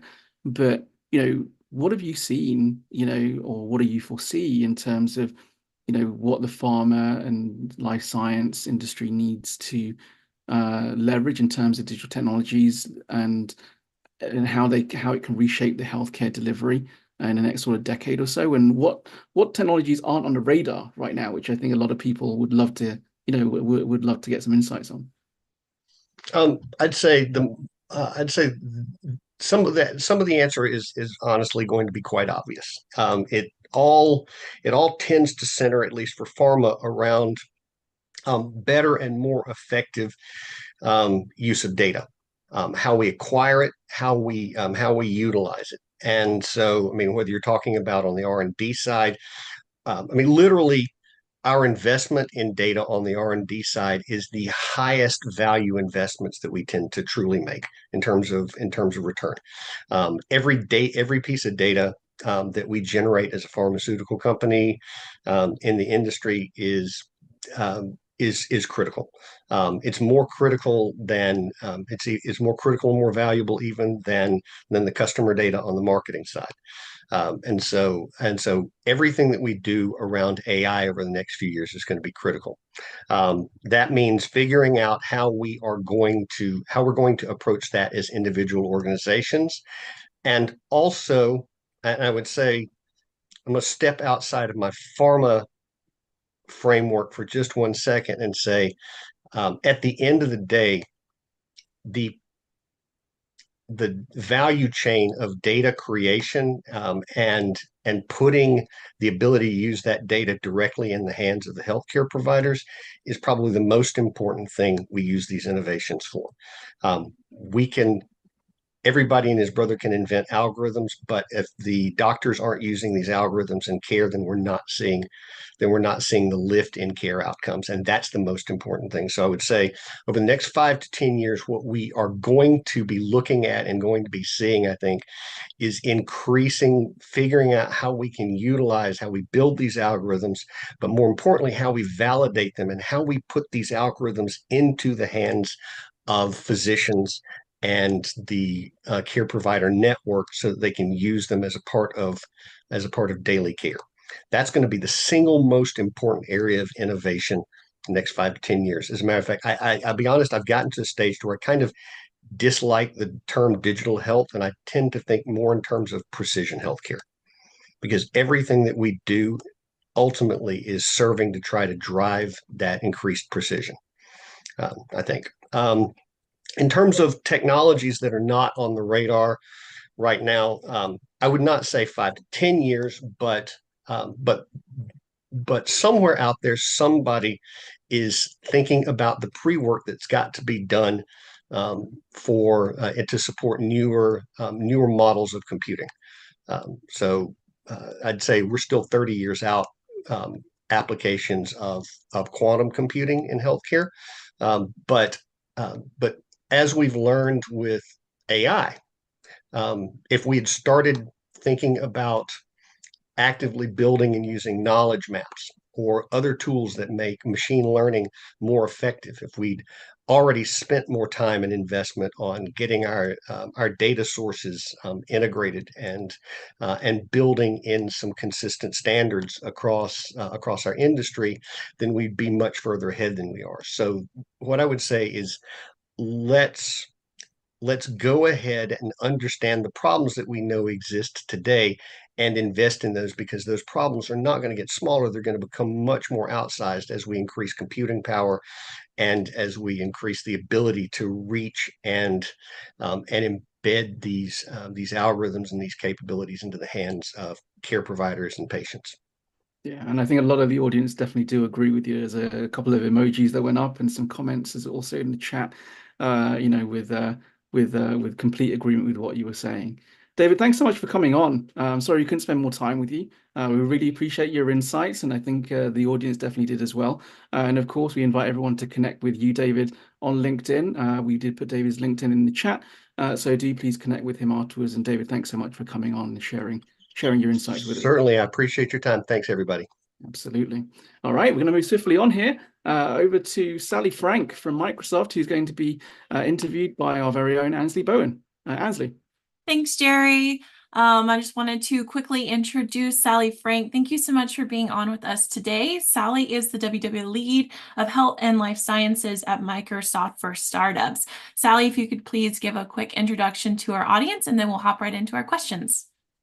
Sure, and thanks for inviting me today, Ansley. So Sally Frank, the Global Lead for Health and Life Sciences at Microsoft for Startups, where we are focused on helping early stage companies grow and scale using our technology.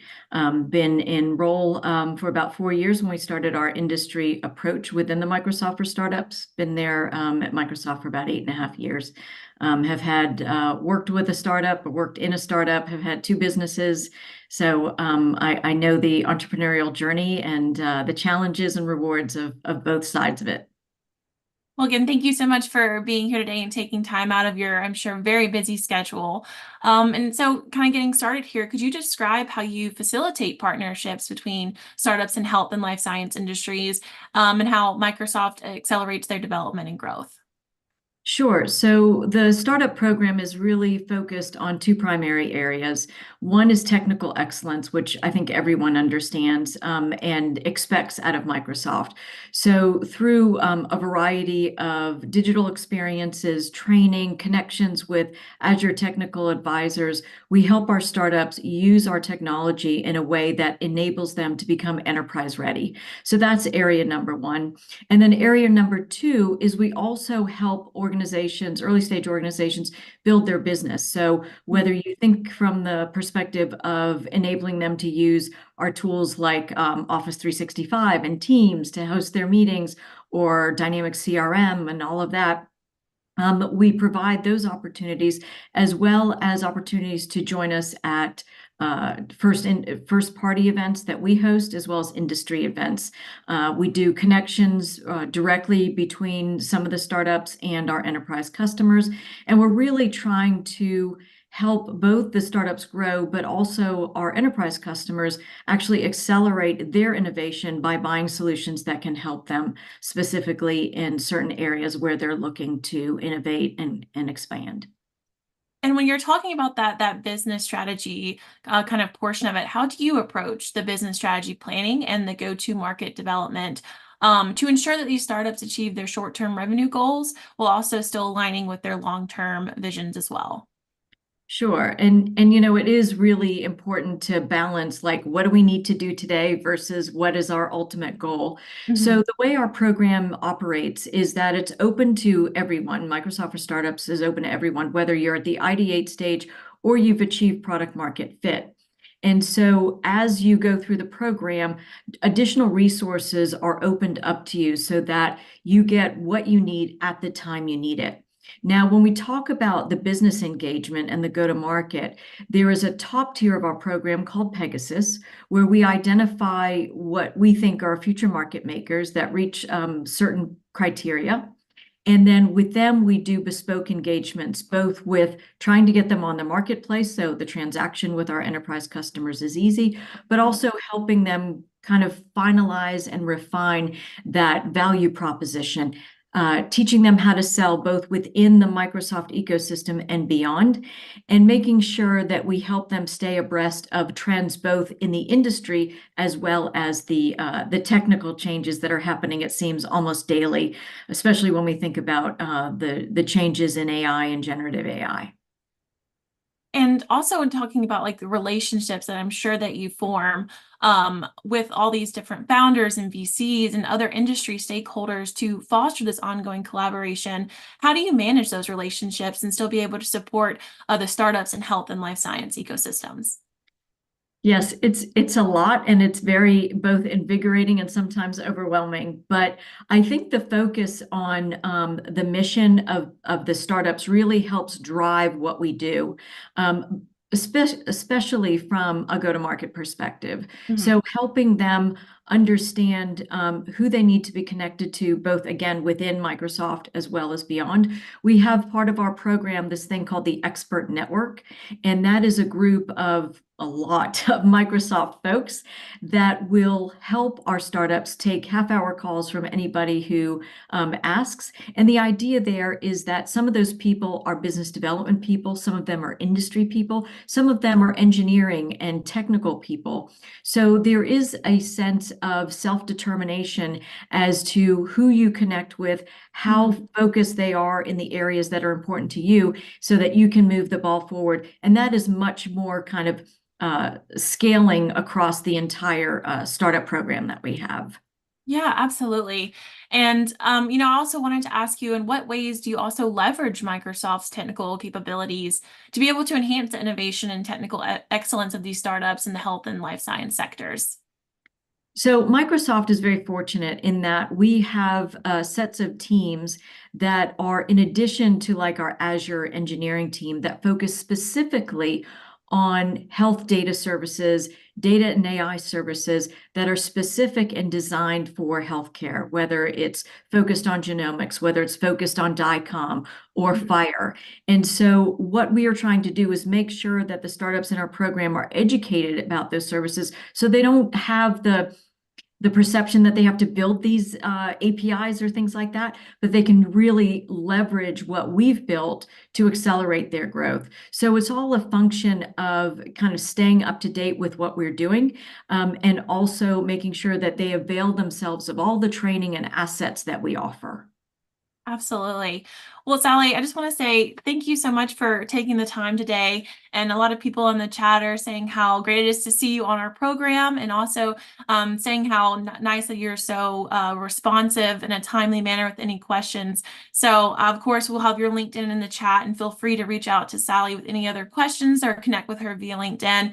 We hope to have you on again in the future, Sally, and also we'll post the link to your book as well in the chat as well. So Great. thank you again, Thank you so Sally. much. It's been a pleasure. And make sure to check out Microsoft for Startups as well for everyone who's interested. Of course, Yes, startups. it's startups.microsoft.com. Perfect. Thank you so much, you. Sally. Appreciate Bye-bye. your time today. And before we move on to our next speaker, I just wanted to quickly make an announcement about our Innovators Summit. I know that you've heard about it a good amount today, but it would be really great for you to check out our website, look at all of our speakers and tracks that we have going on in the fall. It's going to be December 2nd through the 4th at the Microsoft Tech Center. If you're interested in sponsoring or speaking, you can go to hitlab.org, get involved, and you can actually apply to be a sponsor or a speaker. So definitely check that out. The link will be in the chat. And without further ado, I'll turn it back over to Jerry. Thanks so much, Ansley. And I just wanted to mention and give a shout out to the folks at Microsoft as well. It was, of course, wonderful having Sally on, but it's equally as wonderful for them to be hosting the HITLAB Summit as well in December too. So if you do want to maybe get in touch with some more of the folks at Microsoft, do look to attend or even support the summit that's going to be taking place in December. But it's my pleasure and honor as well, in Stan's absence, to welcome onto the program Carl Rosen, friend of the lab and global fellow with the Breakthrough Alliance. And I'll be moderating this chat with him as well, exploring how AI can interface with medical devices, especially based on Carl's experience. Carl, are you there? Yes. Hi, Jerry. Thanks for having me. Really wonderful, great bunch of speakers. Hope I can do it justice. So I'll just give you a little background. So I'm in Alaska, Anchorage, Alaska. And I want to thank Stan for the invite, and to you as well. So I'm an ophthalmologist. I do oculoplastics in Alaska and neuro-ophthalmology. I'm the president of Ophthalmic Associates, which is the largest multi-specialty practice in Alaska. And I was also the founder and CEO of Call Doctor, which I exited from. I'm still involved as a board member, but with Call Doctor, we leveraged EMTALA, which is the Emergency Medical Treatment and Labor Act, basically scheduling and organizing doctors who are hospital-based on call for all specialties. And we really created a much better network so that communication could occur not only within the hospital on the floors, but to other hospitals and facilities throughout the state of Alaska. And we connected, we merged the military, the native, and the private sectors, and really to improve patient care, clinical medicine. So I'm on boots on the ground. You've had some great speakers, but I'm really in the trenches.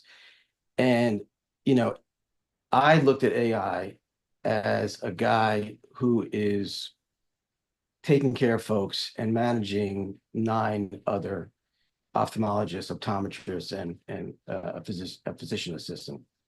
And I looked at it and I said, what's really the bottom line? What's the mission? The mission is, our goal is to take care of patients and to do it better, more effectively, more efficiently. We want to improve the patient experience. We want the patients and their families to say, wow, that was great. I understand my diagnosis. I understand my treatment plan. I understand what I need to do, how to modify maybe my behavior, my lifestyle. And so how can we do that more effectively and better? Well, we got this great new technology called artificial intelligence based on algorithms and machine learning and supervised, unsupervised, reinforced, weighted probabilities, that with more data, you have better outcomes. You have a better differential diagnosis, you have a better assessment. And I said, this technology is amazing. Let's see if we can use it. Now, to be fair, it's really not happening yet. It's more theoretical. The bigger institutions are using it, like Google, Spotify, Netflix, Yahoo, YouTube. they're using the algorithms already, but I represent the community. I represent the mom and pop doc shops who take care of patients locally. And it still hasn't hit that yet. But I have set up a pilot project after making a pitch to my partners and saying, look, let's allocate a small amount of resources and funds to this so that we can assess whether or not this really can improve patient care. And I think it can. But, first came the pitch, and first leadership has to define the project, and it trickles down to your staff, to the administration, and ultimately to your patients, because your patients also have to consent to this. And so we looked at the workflow and we said, how does this all work? Well, a patient has a problem. They log into the website, they log into their smartphone, they get to the practice, or they call up to make an appointment. You have a check-in, you come in, you discuss your problem, the doctor sees you, you have testing to validate the problem or to to assure that your line of thinking is correct or not. And then you have an assessment, you create referral letters, you offer an explanation to the patient, you schedule surgery, you schedule a follow-up, it may require a hospital visit, or it can stay in the community and locally within your office. And that's how the system works. And then you make an exit. And then there's the copay, there's the insurance aspect, because we are running a business.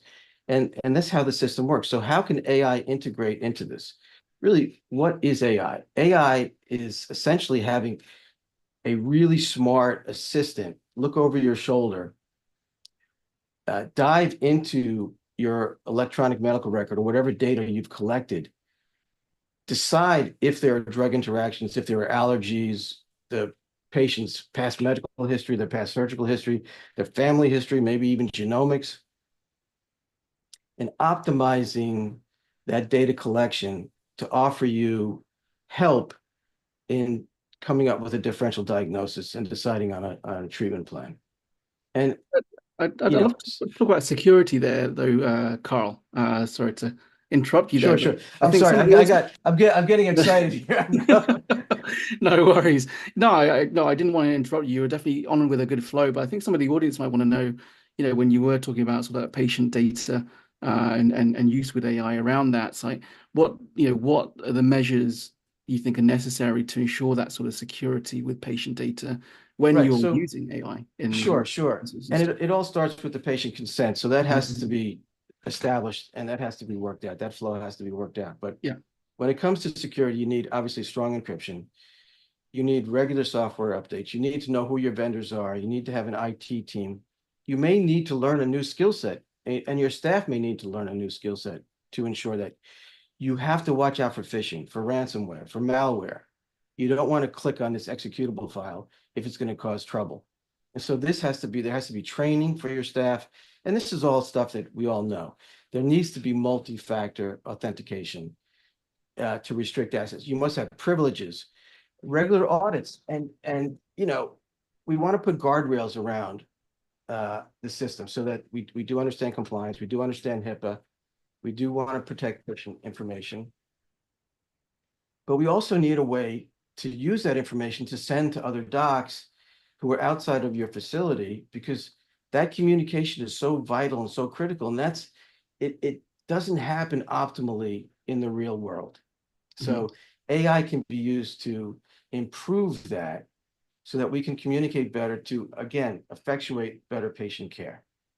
You do need robust data governance, though. That's absolutely imperative.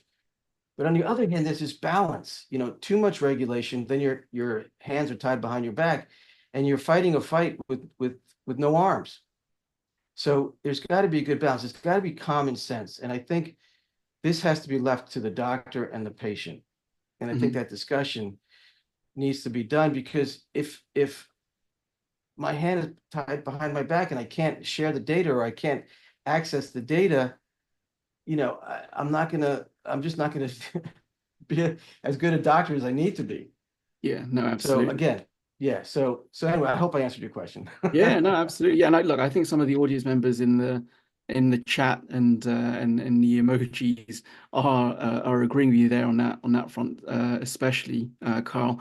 But you know, on that note about sort of the doctors and the physicians and the healthcare professionals that do have their hands tied behind their backs in these instances, you know, we'd love to hear about sort of the impact of AI on those roles and responsibilities then on healthcare professionals in that sort of Sure. setting in that I mean, on that thread. thank you, Jerry. Yeah, AI is here to automate processes. Mhm.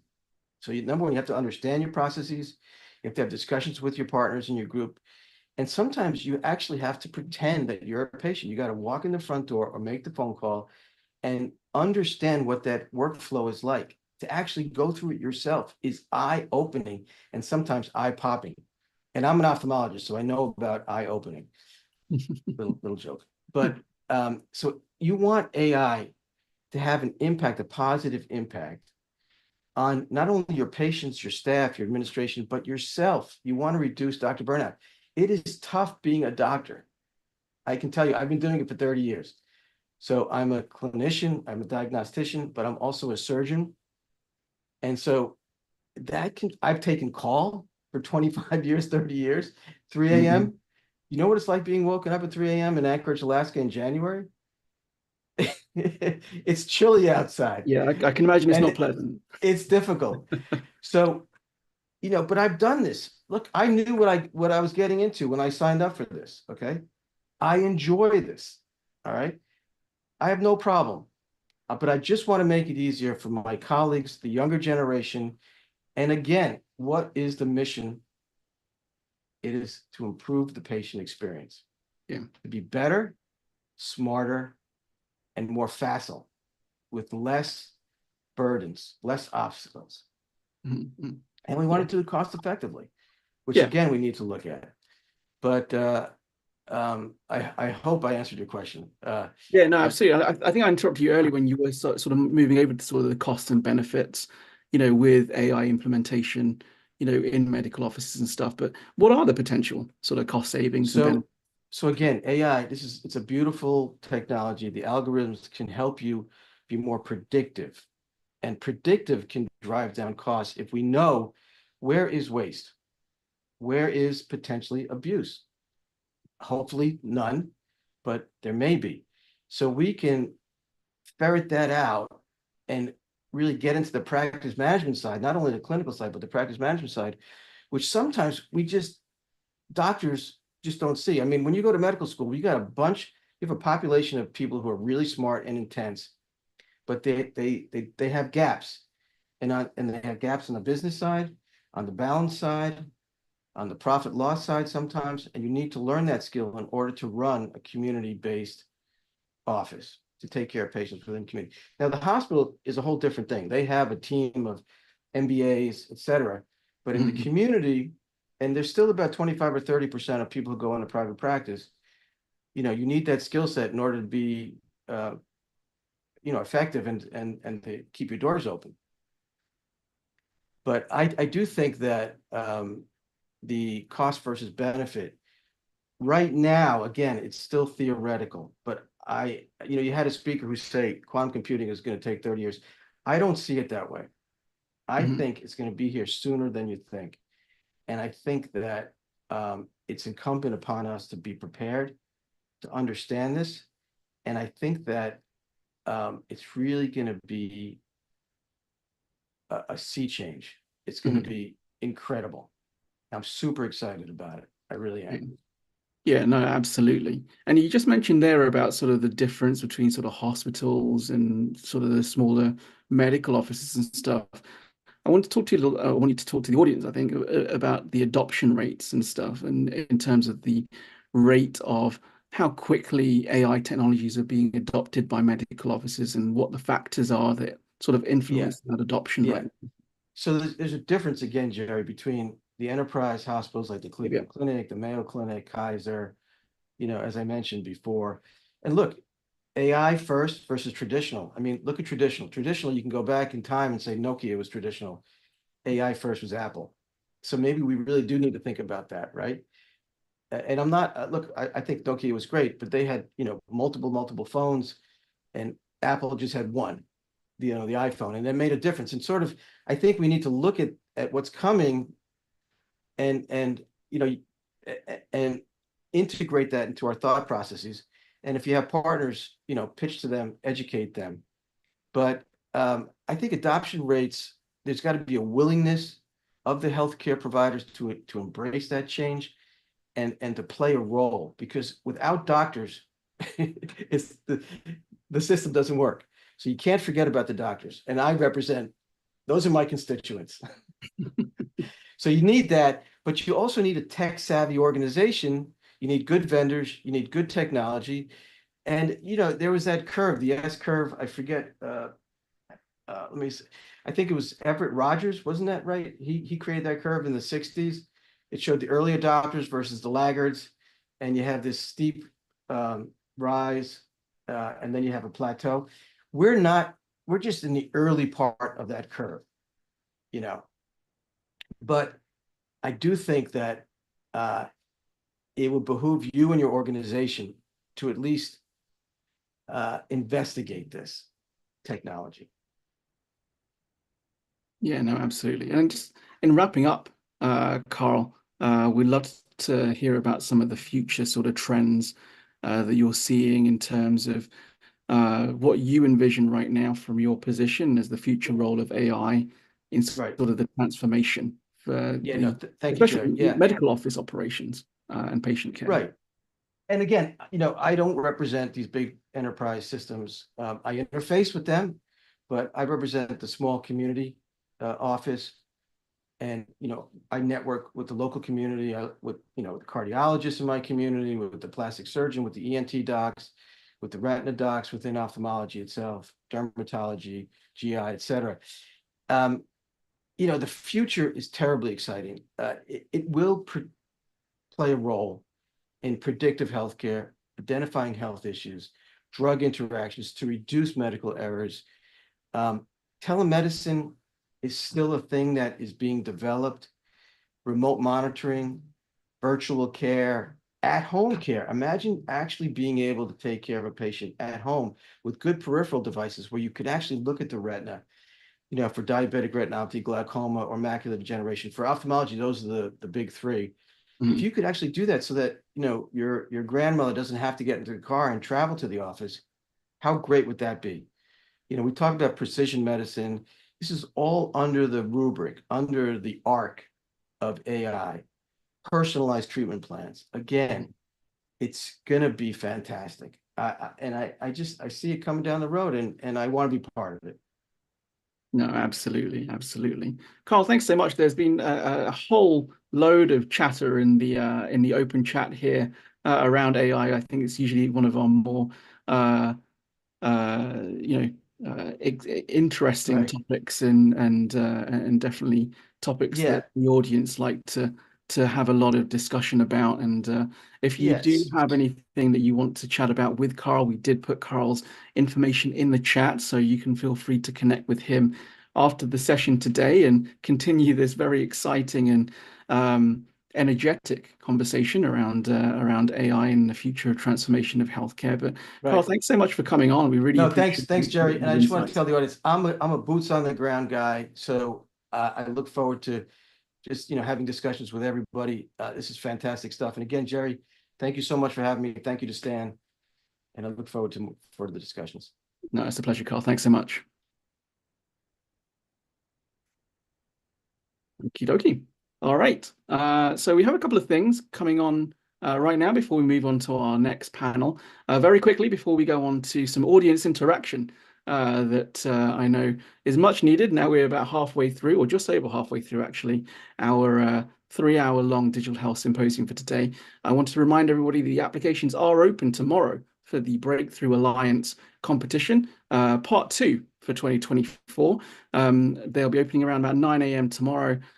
Free to apply to and free to participate in if you are selected as one of our finalists. The link is in the chat to go to if you want to apply. The applications aren't very long, and it's a really good opportunity for you guys if you are founders to potentially pitch the symposium.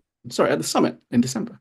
But we have a couple of polls here. We want to hear from you in terms of your viewpoints. The poll should be coming up now if Anthony has started it up. Our first poll here is, which digital health trend do you believe will have the most significant impact in the next 5 years? We've had a couple of discussions around sort of the next 5 to 10 years of transformation within healthcare from both Carl just now and David Salmon and Vic Tandon from Blue Shield earlier on. But we definitely love to hear from you guys in terms of what you think the trend is that's going to be affecting the current ecosystem within the next half decade or so. So we have a couple of folks coming through now. It looks like AI machine learning, which we were just talking about right now, is coming out on top as the trend that's going to be impacting the next 5 years, which is totally understandable. It's one of the more energetic conversations we normally have. And the other poll here around what type of digital health innovations would you like to see more of personally right now, whether it's your own personal use or that of use in the actual large healthcare organizations. And it looks like we're almost tied here, actually, with patient engagement platforms and wearable devices, which makes a lot of sense in terms of making sure you're able to, of course, share data and communication with the providers, and, of course, wearable devices that a lot of us use on a day-to-day basis as well. Number 3 poll here is, which fitness wearable do you currently use or do you see as being the most useful for 2024? And it's unsurprisingly the Apple Watch with Oura Ring and Fitbit just close behind. So fitness trackers are definitely on the menu for being the most useful this year. And I think we have one more poll here of which type of wearable technology do you believe will have the most significant impact on healthcare in the next 10 years? And it looks like it's medical wearables coming out on top. So I think that definitely gives us a little bit of insights as to where everybody in the audience is looking right now and in very, very near future in terms of the transformation of healthcare. And it looks like it is really wearables, which we'll be tackling, by the way, in September in a bit more closer detail for that symposium. So do keep an eye out for when registration is open for that, and do tune in when we do tackle those topics at that meeting. In the meantime, please do put your details in the chat and do continue to converse. There was an amazing back and forth earlier, I think, from Richard and Alexandra in the chat around AI. So please feel free to continue the chatter in the open chat while I welcome our next moderator for the next 2 sessions, Amy West, who's head of US Digital Transformation at Novo Nordisk, and also a board member of the Breakthrough Alliance that I just mentioned earlier, as well as our chair for the Women's Health Tech Initiative as well. Many titles for you, Amy, there. And I'll hand over the virtual mic over to you, and you'll be interviewing Don Jones. Wonderful. Thank you so much. And really excited to be a part of the symposium this month, and thrilled to be joined by Donald Jones, who is a globally recognized leader in digital medicine, technology, in the health services space, with really amazing breadth, depth, and many years really driving transformation in healthcare. But I don't want to speak for him. He can speak about his background better than I can. So Don, thank you for joining. You want to share a little background and bio on yourself before we jump into some of the questions? Sure, Amy, thank you. And thanks for the Columbia University HITLAB participation. Appreciate that. I'm just going to summarize the headlines. 25 years in emergency medical services, running the largest company in the world, building and managing medical practices totaling over 40,000 doctors, working with many companies through 11 and a half years at Qualcomm, over 2,000. And then the last 5 years, having started a venture capital firm with Takeda called TDV, and working on the boards and advisory to many companies, as well as Fortune 500 companies as well. So lots of different diversity in my background. I'm a bioengineer, lawyer, and business school graduate by background. I try not to get involved in the clinical side too much. I try and stay on how do we improve the consumer or patient experience in my work. Well, that's amazing. We're very fortunate to have you here with us today. And you clearly are an expert in this space and have probably seen many different trends come and go over the years.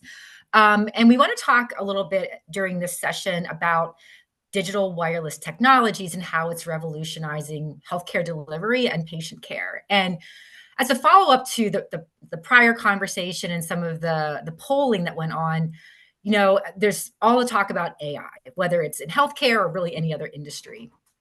And from your perspective, we're hearing a lot about ambient AI in the exam room clinic setting, which is great, I think, when it comes to capturing the patient information for the chart in a very ambient way and help facilitate and create efficiencies with the documentation process that are part of the workflow. But from your perspective, what other opportunities are you seeing for things like ambient AI in the clinic setting or in the exam room? So right now I'm tracking in excess of 50 companies offering ambient AI.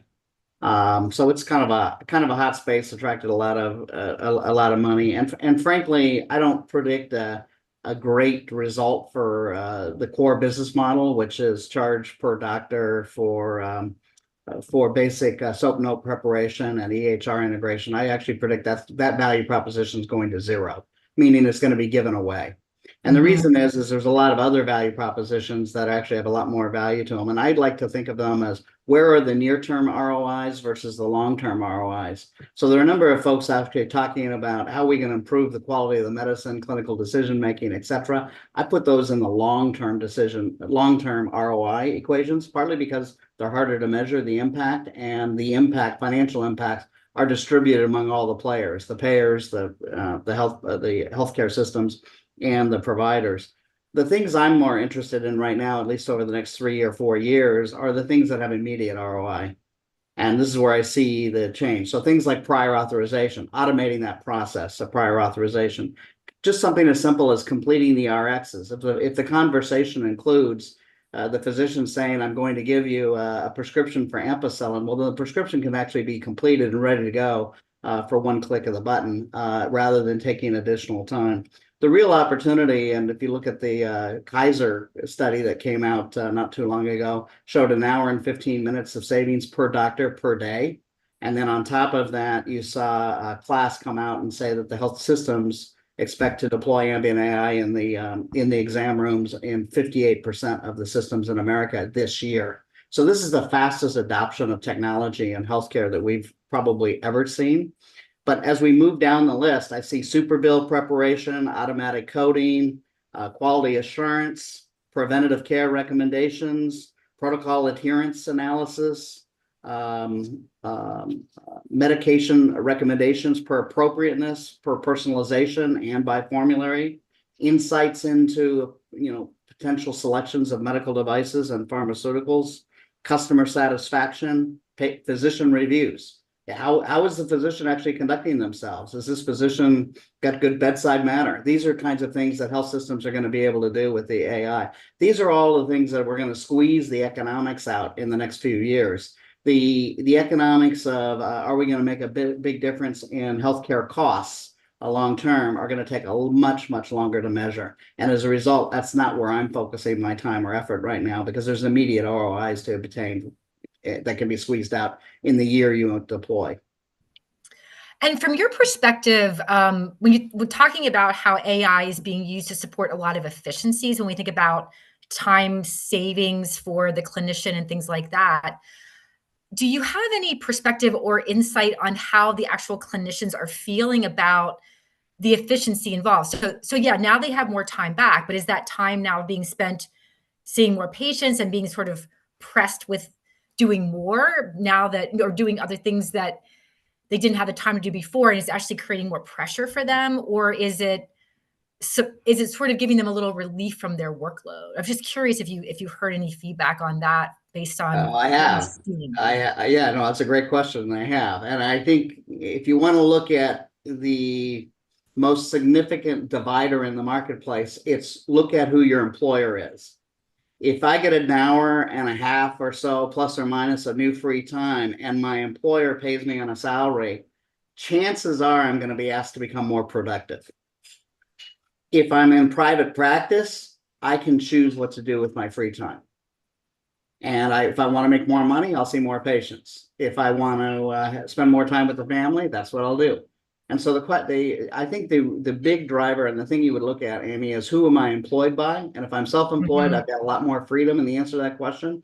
And if I'm employed by a system, I can probably bet with a fair high degree of certainty that those savings are going to be turned into productivity, which I think on one hand, the doctors are reporting back, they're quite happy with the system, taking them away from the computer screen and allowing them to interact more closely with the patient. On the other hand, when they're asked to go from 22 patients a day to 28 patients a day, I'm not sure they're going to be quite as happy about that. But I think that's the reality. Yeah, that can be very stressful. And again, I think it's important, like we think about all this amazing technology that can really support improved efficiencies, outcomes, things like that. We always have to remember that there are usually human beings at the end of the end user of all of these things. So it's really important that as we're bringing these things to market and using them, that we don't forget the human aspect of it and the opportunities that we have to improve the overall experience, whether it's for the patient or the provider. But really interesting stuff that's going on. And I think it's almost like with AI, it's like, how can we almost can't even think of all the opportunities that we have. But as we start in one area, more things will continue to grow. So super exciting. So switching gears a little bit into kind of the general landscape when we think about the development of apps and care monitoring technologies that we're seeing come into market, whether it's for diabetes management or obesity management or cardiovascular disease, things like that. Where are you seeing opportunities for these types of monitoring and app technologies to sort of expand or lock in different customer bases? Yeah, I think one of the most exciting areas in the wearable space is essentially wearable continuous laboratory results. And we've had it now for quite some time in the form of continuous glucose monitoring. But this year, going into 2025, we're likely to start seeing lactate and cortisol being measured and available. And then we're likely to see other enzymes come available, and again, in very small, wearable, disposable patch technologies that continuously, meaning perhaps every 3 minutes, every 5 minutes, of differences between the manufacturing approaches, will sample different enzymes. And I think we're going to see things in the liver space, in the kidney space, potassium, for example, troponin for cardiac. You could imagine, for example, a patient coming in on a potential chest pain. The physicians are kind of not sure whether there actually was been a heart attack. They normally would potentially either discharge them and hope things go well, or admit them in for observation or upstairs. But here, potentially, they could slap a small wearable on and measure troponin levels and send them home and let them know if changes occur on essentially a real-time basis. So I see effectively this whole new field of continuous laboratory. And frankly, the physicians and health systems don't know what to do with that information right now because they've always only had episodic information. And there's a whole service infrastructure that has to be built behind it to deal with it. But we've learned a lot from continuous glucose monitoring, as I know you know at Novo, and we need to take those lessons and translate them into all the other areas of medicine that'll be impacted.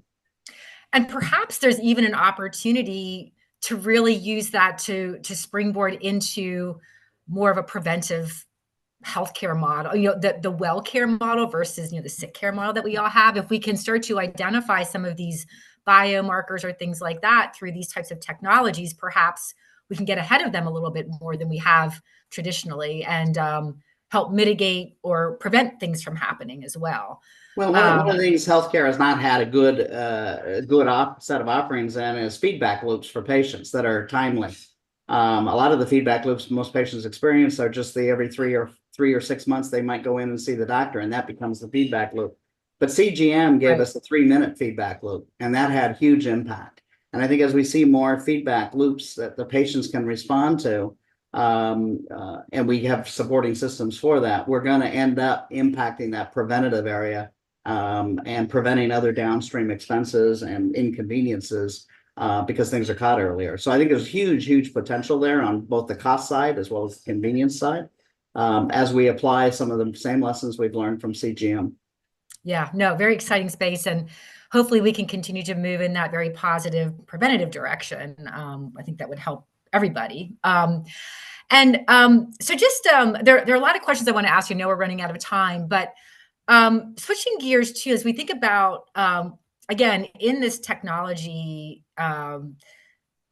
space in healthcare, we really saw a move to leverage all of these things that have just sort of almost been kind of tangential during the pandemic. We had no choice. We had to really move to telehealth. We had to leverage these virtual connections or these remote patient monitoring types of technologies when people couldn't actually be live and in person. And obviously, we saw a lot of expansion and growth through things like the virtual care model in primary care, as well as mental health, which is still, there's a big investment still in that space.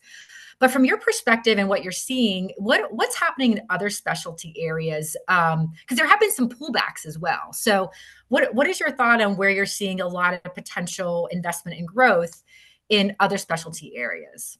Well, one of the things we specialize at TDV is in specialty virtual care. So actually all of our work is in specialty care. So we're very excited about what we're doing in the specialty care arena. So we have one of the most successful virtual GI practices in the country. It's now, as of September, will be in 50 states, called HITLAB. It has an extraordinary growth rate, and it has the highest net promoter scores of any GI practice we know of in the country.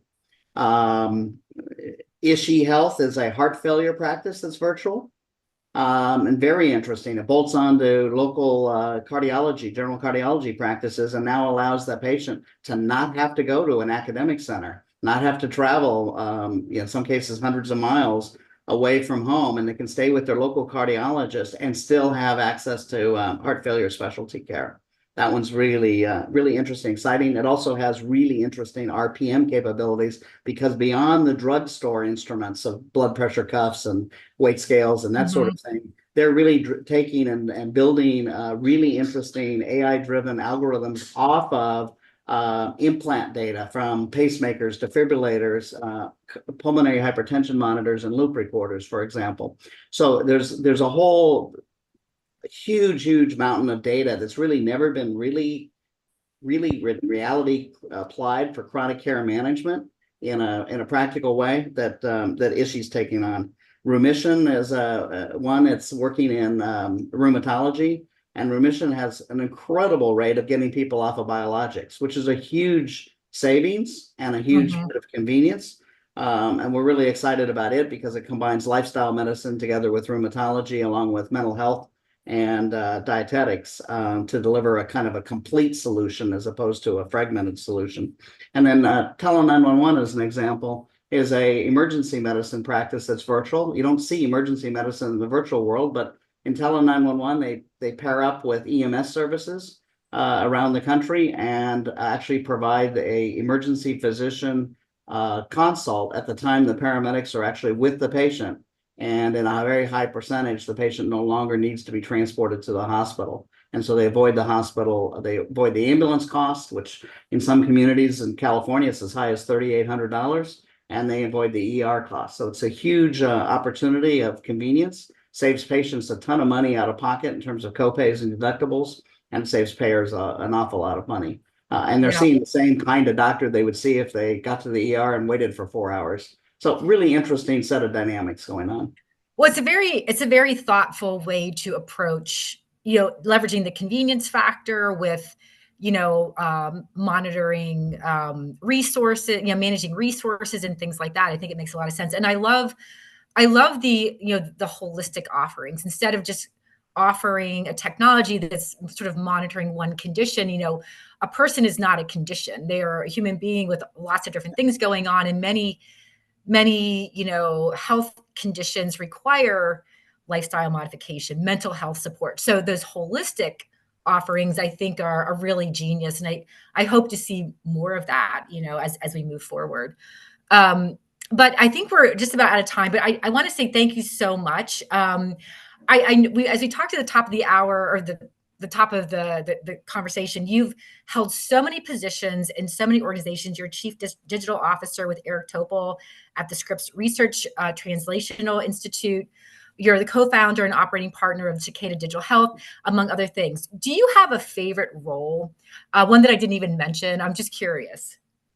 Yeah, you can tell I'm measly bored, so I have to do lots of things. I particularly like working with entrepreneurs, doesn't really manage the age, that want to change the convenience factor, the access, and the empathy level of healthcare service delivery. And frankly, those are such low bars by most of the competitors that it's fun taking on the industry when you compete on those features and then simultaneously work on the actual healthcare and clinical outcomes that you can achieve. But when you can attract patient volume because you can change dramatically the convenience, access, and empathy elements, and I don't just mean from the physician, I mean across the entire patient experience. As many people know, they love their physician, but they hate the office experience, or they hate the health system experience, and so many things that go with it. So I'm very interested, and that's really where I get my my energy from, is when we can make those kinds of changes.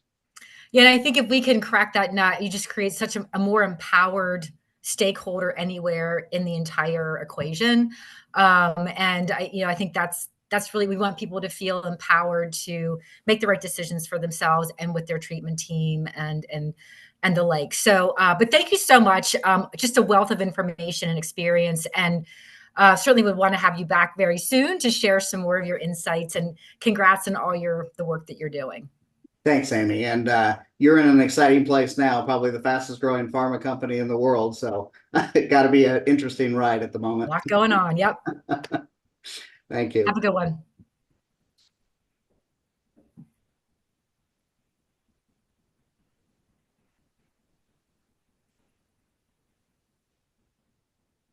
Alrighty, and next up we have Amy still on, and she's going to be talking to Colette Edwards, who is the author of the book giveaway that we've been doing today. Thank you so much, Colette, for your gracious book giveaway that we are running. And Amy, I'll hand it back over to you. Awesome. Colette, thanks for joining. Good afternoon. How you doing? I'm good. I'm happy to be here. Really excited to have a conversation. Wonderful. I'm not sure. There you go. Now we can see you. Excellent. Well, we're excited to have you joining us as Colette is the Chief Medical Officer and founder of Positive Health. And like I did with Dawn, I'm going to hand it over to you, Colette, to share a little bio on yourself, because you can talk about it way more, in a better way than I can. So go ahead and just share a little background on yourself, and then we'll jump into some of the questions. Okay, sounds good. I'm going to go pretty quickly. I am a gastroenterologist with an MBA from Wharton, and I also have additional training with a graduate certificate in health and wellness coaching, as well as training in translational health disparities at the NIH. And prior to my current work as founder of Positive Health, I was the National Medical Executive for Health and Wellbeing for Humana's 75,000 employee and dependent population. And I just wanted to say off the top, and to echo what you had said and tie into the title of the symposium, that I very much see digital as a tool and not an end in and of itself. Because at the end of the day, to your point, it's all about real people with real problems. And I learned very early in my career, starting off in practice and then across many roles with several organizations, that regardless of the role that I was in, that if you really focus on the person, and that person might be, in a different category depending upon the organization, but if you really focus on the person, that was key to everything. And it really brings a tremendous degree of clarity to decision making. And while I feel that healthcare has a lot to learn from other industries, healthcare is different. And you've got people's lives on the line, and the human body doesn't affect timelines and ROI timelines, et cetera. So if for no other reason, in and of itself, it makes it very different right off the bat. And therefore that has got implications for every stakeholder within the industry. 100%. And I think that is really at the core of where we need to be going with healthcare. And I love that perspective. And, kind of picking up with that, we're going to talk a little bit about, women's health in this session and how we can innovate the healthcare ecosystem to support the menopause journey. And when we think about people and the fact that, nobody wants to be seen as a statistic or a population or even a patient. But we need to really make sure we have that human approach to everything that we do. But when I think about healthcare in the United States and even globally, women, if we talk about the US, women make up half of the US population. But when we think about research for healthcare clinical trials, there's really been a lack of data on women by virtue of how clinical trials have been conducted in the past, for a long time. And so as a result, there are gaps when it comes to really understanding conditions that impact women, whether it is, anything from cardiovascular disease or cardiometabolic diseases, things like that, but also women's health in particular, as they're going through midlife, things like that, and menopause. Can you talk a little bit about how things like digital health solutions and the innovations that we're seeing in that space can support this gap that we've had, that not just women, but also women who might have been underrepresented based on race and gender and things like that? So I think digital has the opportunity to be built from scratch, focused on people with a continuous feedback loop. And it can, particularly in an era of AI, which has a long way to go and needs to be properly leveraged, can bring tremendous power and understanding to the situation in terms of program development, in terms of the end user, whomever that might be. And separate from the digital divide, it also makes things more accessible to more people immediately and takes out some of the cost that would otherwise make some things not achievable. Although there always have to be people in the process, just like there are people at the end of the rainbow of everything that we're doing in healthcare. Yeah, agree. And when we think about the topic that we have here, looking at menopause, how do digital health solutions for menopause management contribute to reducing healthcare costs in the long term? So I would say that one of the ways right off the bat is the hormonal changes that occur as a result of the menopause journey immediately increase the risk of a lot of chronic conditions. So heart disease, hypertension, stroke, metabolic syndrome, high cholesterol, depressive symptoms, anxiety, diabetes. Or if you already have those as pre-existing conditions, it may make things more difficult to manage. And all of a sudden things have been going along well, and now they aren't anymore. And it's not really clear why that is. And so you can see that scenario happening where someone may have depressive symptoms, they're put on antidepressant medication, but really the issue is the falling estrogen levels, and what they really need for their symptoms is to get hormone therapy if that's something that they can take without any contraindications. So that would just be one example of taking cost out of the system. And then you can also see a scenario where if a woman doesn't have typical symptoms that people think of, like hot flashes or night sweats, they come up with palpitations as an example. And the next thing you know, they're going down the cardiology pathway, which may be completely appropriate, but because the menopausal transition can impact the entire body, just like COVID, you can have a multitude of symptoms, many of which are very common. And so women can twirl in the system for a very long time, getting a lot of workups done that might not have been needed, which is generating costs to everyone in the system, not the least of whom is the woman herself. And that's not to say that it's always going to be menopause, because it's not. But if no one is thinking about it in the first place, then that's a lost opportunity to think through a potentially unifying diagnosis and get the right care to that person as soon as possible, because people are suffering quite unnecessarily when there are lots and lots of options out there to help them.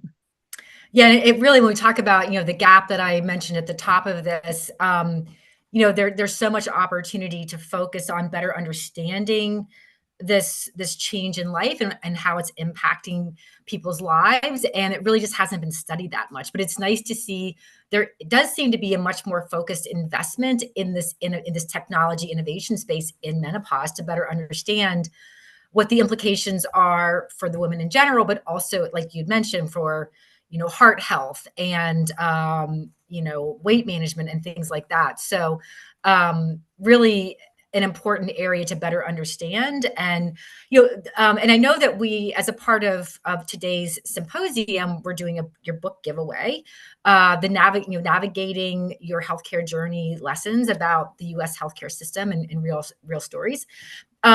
Just as a sort of a highlight of your book, are there any sort of practical aspects or advice that you want to, like, sort of nuggets that you'd like to share here, just to sort of highlight the book and some of the insights that you have that you've captured in the document in the book? So I would say that one of the biggest lessons and piece of advice is for people to recognize that they have much more power than they believe they have, and then it feels like they have.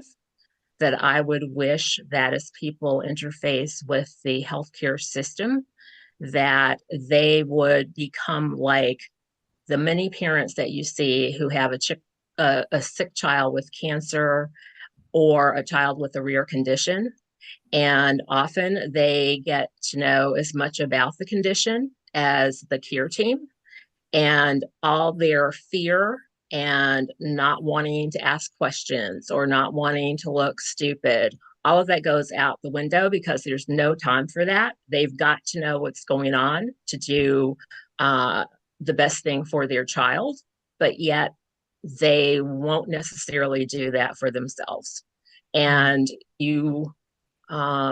with the healthcare system, the way that it is, as complicated, as complex, as many different pieces and parts there are that are not tied together, I think that people definitely need to have a sense of self-advocacy going into the situation, knowing as much as they can before they go into the situation, when they are in an interaction, making sure that they understand. Because if they don't understand and they leave, the person who's going to be impacted the most is going to be themselves, because no one's ever going to be in your body. No one's ever going to know really what you're thinking except for you. And no one's going to care as much, other than probably a parent for a child, as you about your own health and well-being. And that, certainly ties into the case of women on the menopause journey who not infrequently are told that it's stress, or it's hormonal. But while they're saying hormonal, they aren't even really thinking menopausal hormonal. They're thinking something else. And when you look at, close to 18% of the workforce in the typical age band for menopause, that's huge. And when you look at a system where 69% of GYN residency programs don't have a designated menopause curriculum, you can see how it is a perfect storm for a less than optimal experience, as well as delayed diagnosis, misdiagnosis, and a lot of suffering, as I said, that is really quite unnecessary because there are lots and lots of options. And if you are a woman of color, if you are a member of the LGBTQ plus community, then that is just an additional layer of health disparity and inequity that is added to the picture. Yeah. Well, I think self-advocacy is great advice for anybody. And for women in particular, I think women drive 80% of the medical decisions for their households. So we need women to be healthy and in good shape so that they can continue to live good, healthy lives and have their families thrive. So with that, Colette, thank you so much. I have a bunch of other questions I'd love to ask you as well, but we're out of time. But thank you so much. And definitely everybody register for the book because it's sure to be really insightful. Thank you so much. Thank you. Thank you so much, Amy and Colette. And on the topic of the book giveaway, this is your last opportunity to win a chance to get Colette's book. All right, everyone. The last question is coming up now. How many Americans have to be affected by a disorder in order to be considered a rare disease? Fewer than 200,000, fewer than 250,000, or fewer than 150,000? Going to give you all about 5 seconds. And then I'm going to reveal the answer. Make sure you get in your answers right now. All right, and the answer is A. And congratulations to Noah Paul, who has won the last book giveaway. Make sure that you reach out to Sammy. She will ask for your email and we'll reach out to you that way. And without further ado, moving on to our last hour here, we have Amanda Goltz. She's the Director of Industry Partnerships at Stanford Medicine. Hi, Amanda. Thank you so much for joining us today. And it'd be great if you could give a quick introduction to our audience. Sure. Thanks so much for the intro. Hello, everybody. And first, I just want to acknowledge the very powerful words of Dr. Edwards and then ask for sympathy because it is very difficult to follow that. I do not have anything like that expertise or authority. So thank you, Dr. Edwards, for that talk. But I'm Amanda, and I'm here to chat about some current developments we're working on at Stanford Medicine and answer a few questions. I am the Director of Industry Partnerships for Stanford Medicine, comprising the School of Medicine and then 3 hospitals: Stanford Adult Children's, Lucille Packard Children's Hospital, and Tri-Valley Community Hospital in Pleasanton. My role is to create a centralized hub to intake proposals from external tech partners, be that a small startup all the way up to the big tech companies, to co-create solutions that serve existing priorities at the hospital. So care quality, care safety, service to patients, and efficiency of care. So we're just starting that program. It's new at Stanford. They hired me to try to figure it out. It is such an honor and a privilege to bring together 2 things I'm really passionate about, which is digital health innovation and the application of technology to help clinicians provide better care with the clinical expertise and the amazing research and patient care that's being done at Stanford. So something I've learned in my perambulations around the healthcare system at a big payer, purchaser, provider, pharma, and finally big tech at Amazon is that it's really going to take everybody working together, the technological expertise of great entrepreneurs combined with clinical and operational expertise of a healthcare organization. That's the recipe to get something that actually works and scales. Well, thank you so much again, Amanda, for joining us today. And we've had you on in the past, and it's always been a great discussion with you. And kind of talking about coming together, how do you facilitate those partnerships between Stanford School of Medicine and technology companies in order to be able to leverage digital health technologies for advancing healthcare education and research? Yeah, great question.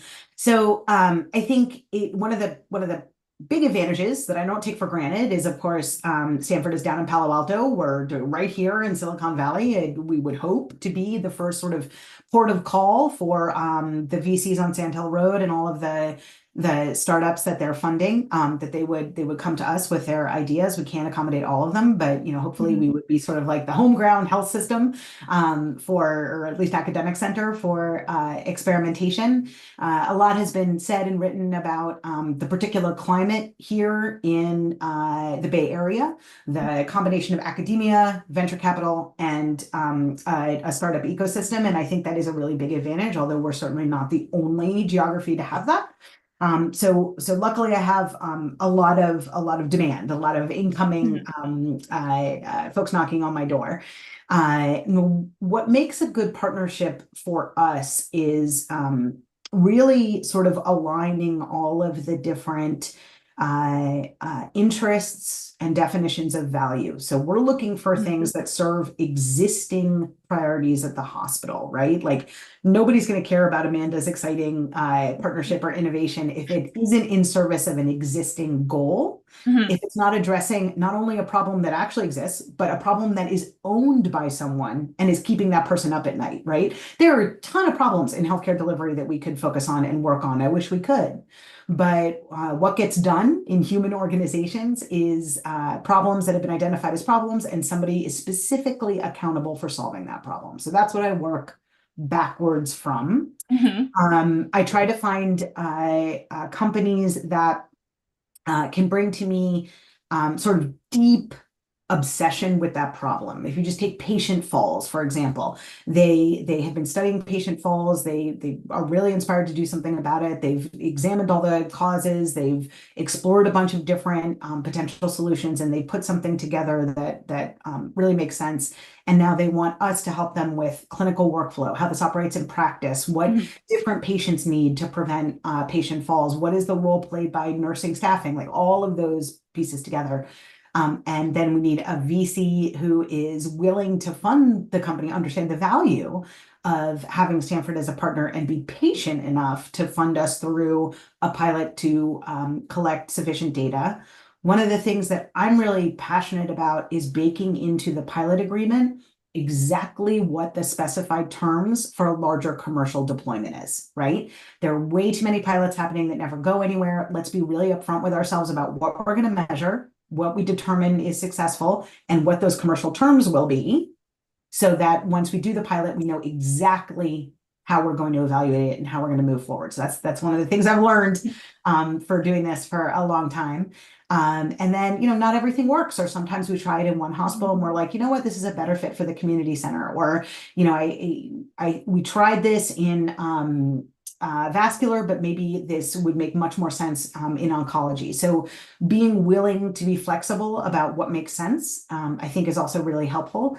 And then we're also looking for folks that can be in with us for the long haul. What I do think is interesting is that given the current proposals and ideas that I'm looking at, there's not a huge there is a difference in resources and sustainability, but there's not a huge difference in sort of the quality of the idea from a relatively new startup or an entrepreneur and one of the big tech companies. Everybody is new to healthcare and the industry and the business.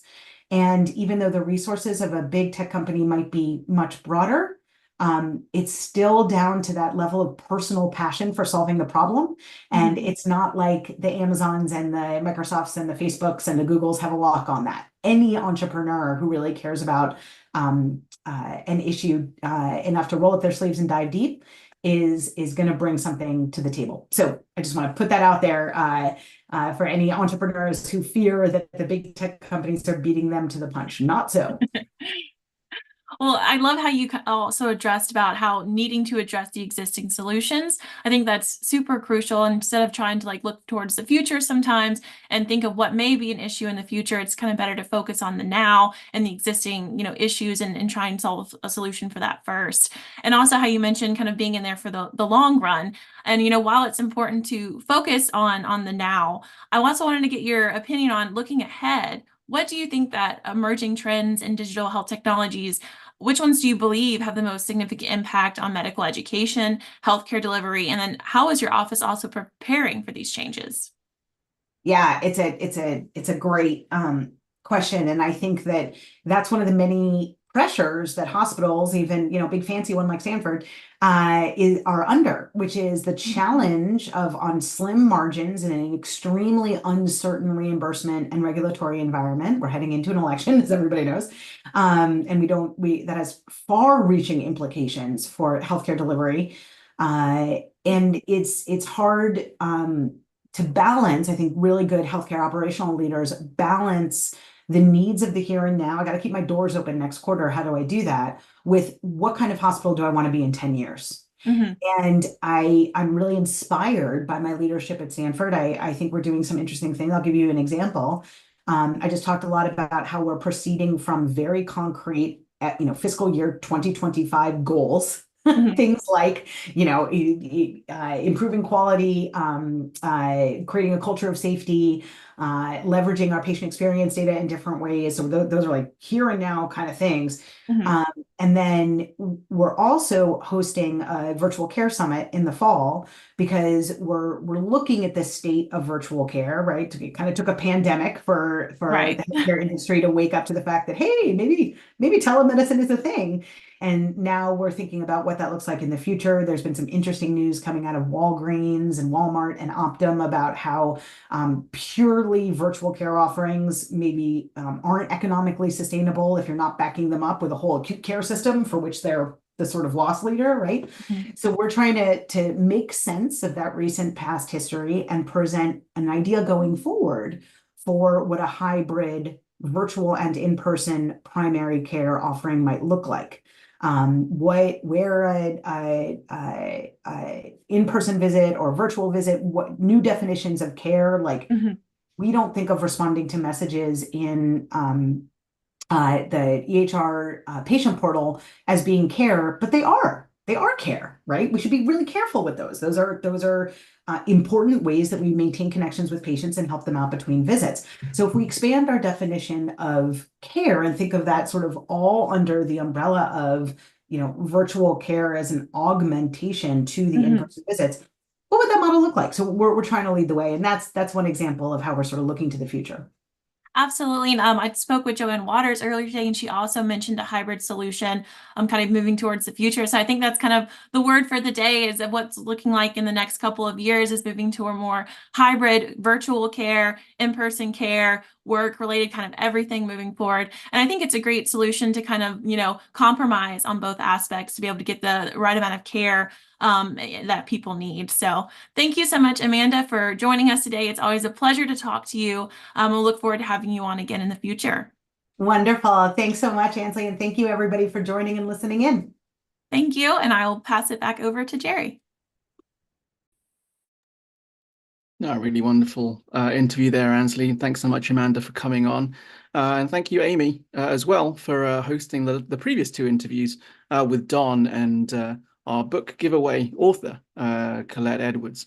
So as we go into the last stretch, if you like, of the symposium today, just before we move on to our penultimate esteemed speaker, I just want to chat to everybody about the current Breakthrough One membership. I know we always touch on it here at the symposium and other events as well, but I just want to divulge in a couple of new bits of programming that we put together for the Breakthrough membership. If you're not already a member, or if you are a member and you aren't really that aware about some of the new programming we have for exclusive for those of you in the audience that want a little bit more than the symposia events and the learnings that we put together here at these types of gatherings, but want to also have some more interaction. And this is maybe your chance to also get a little bit more involved in the community in terms of some of the networking opportunities and the exclusive discussion sessions that we have with some of the key leaders like Amy and Dr. David Berger, as well as Laurent, who you saw earlier in the program today, and join a community of like-minded individuals through the Breakthrough One membership. You also do receive daily insights from the HITLAB scientists around the digital health trends that they're seeing within the ecosystem as well. One of the new bits of programming I just want to highlight before we move on very quickly is the knowledge convene sessions that we're having, as I mentioned earlier, from some of the key leaders within the HITLAB community, like Amy, who presented in April around the human experience with digital adoption.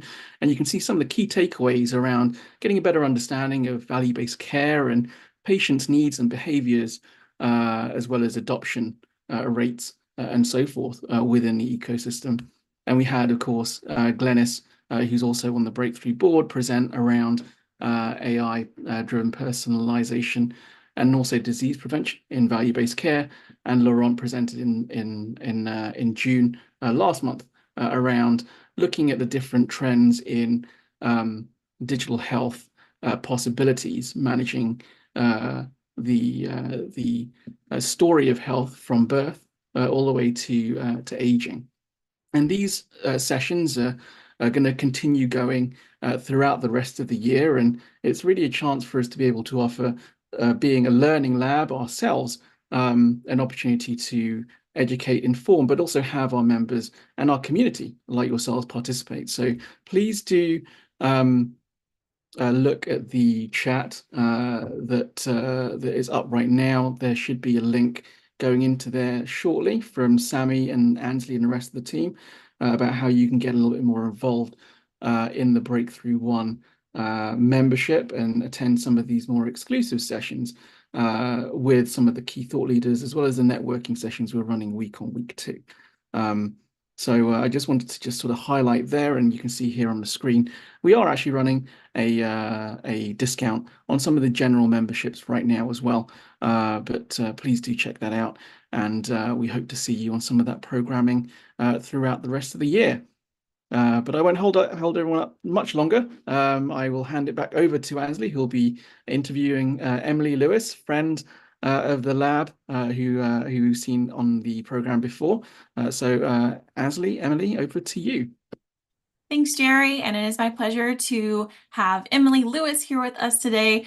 She's on the topic of AI. This is definitely the person to talk to you about AI. She's the AI and Innovation Lead of Neurology at UCB. So Emily, it'd be great if you could just give a quick introduction, and then we'll get right into your questions. Sure thing. Thanks, Ansley, for having me. And it's always a pleasure to be on and to follow Amanda from Stanford. I've already heard about her new role, and we're very excited to be working with her at Stanford. We currently work with the Industry Relations Committee there. So I've already heard about her incoming role, and I'm excited to be working with them. But excited to also be here today to tell you a little bit about myself. I've since November of last year been in an AI lead role within neurology at UCB, still digital care transformation.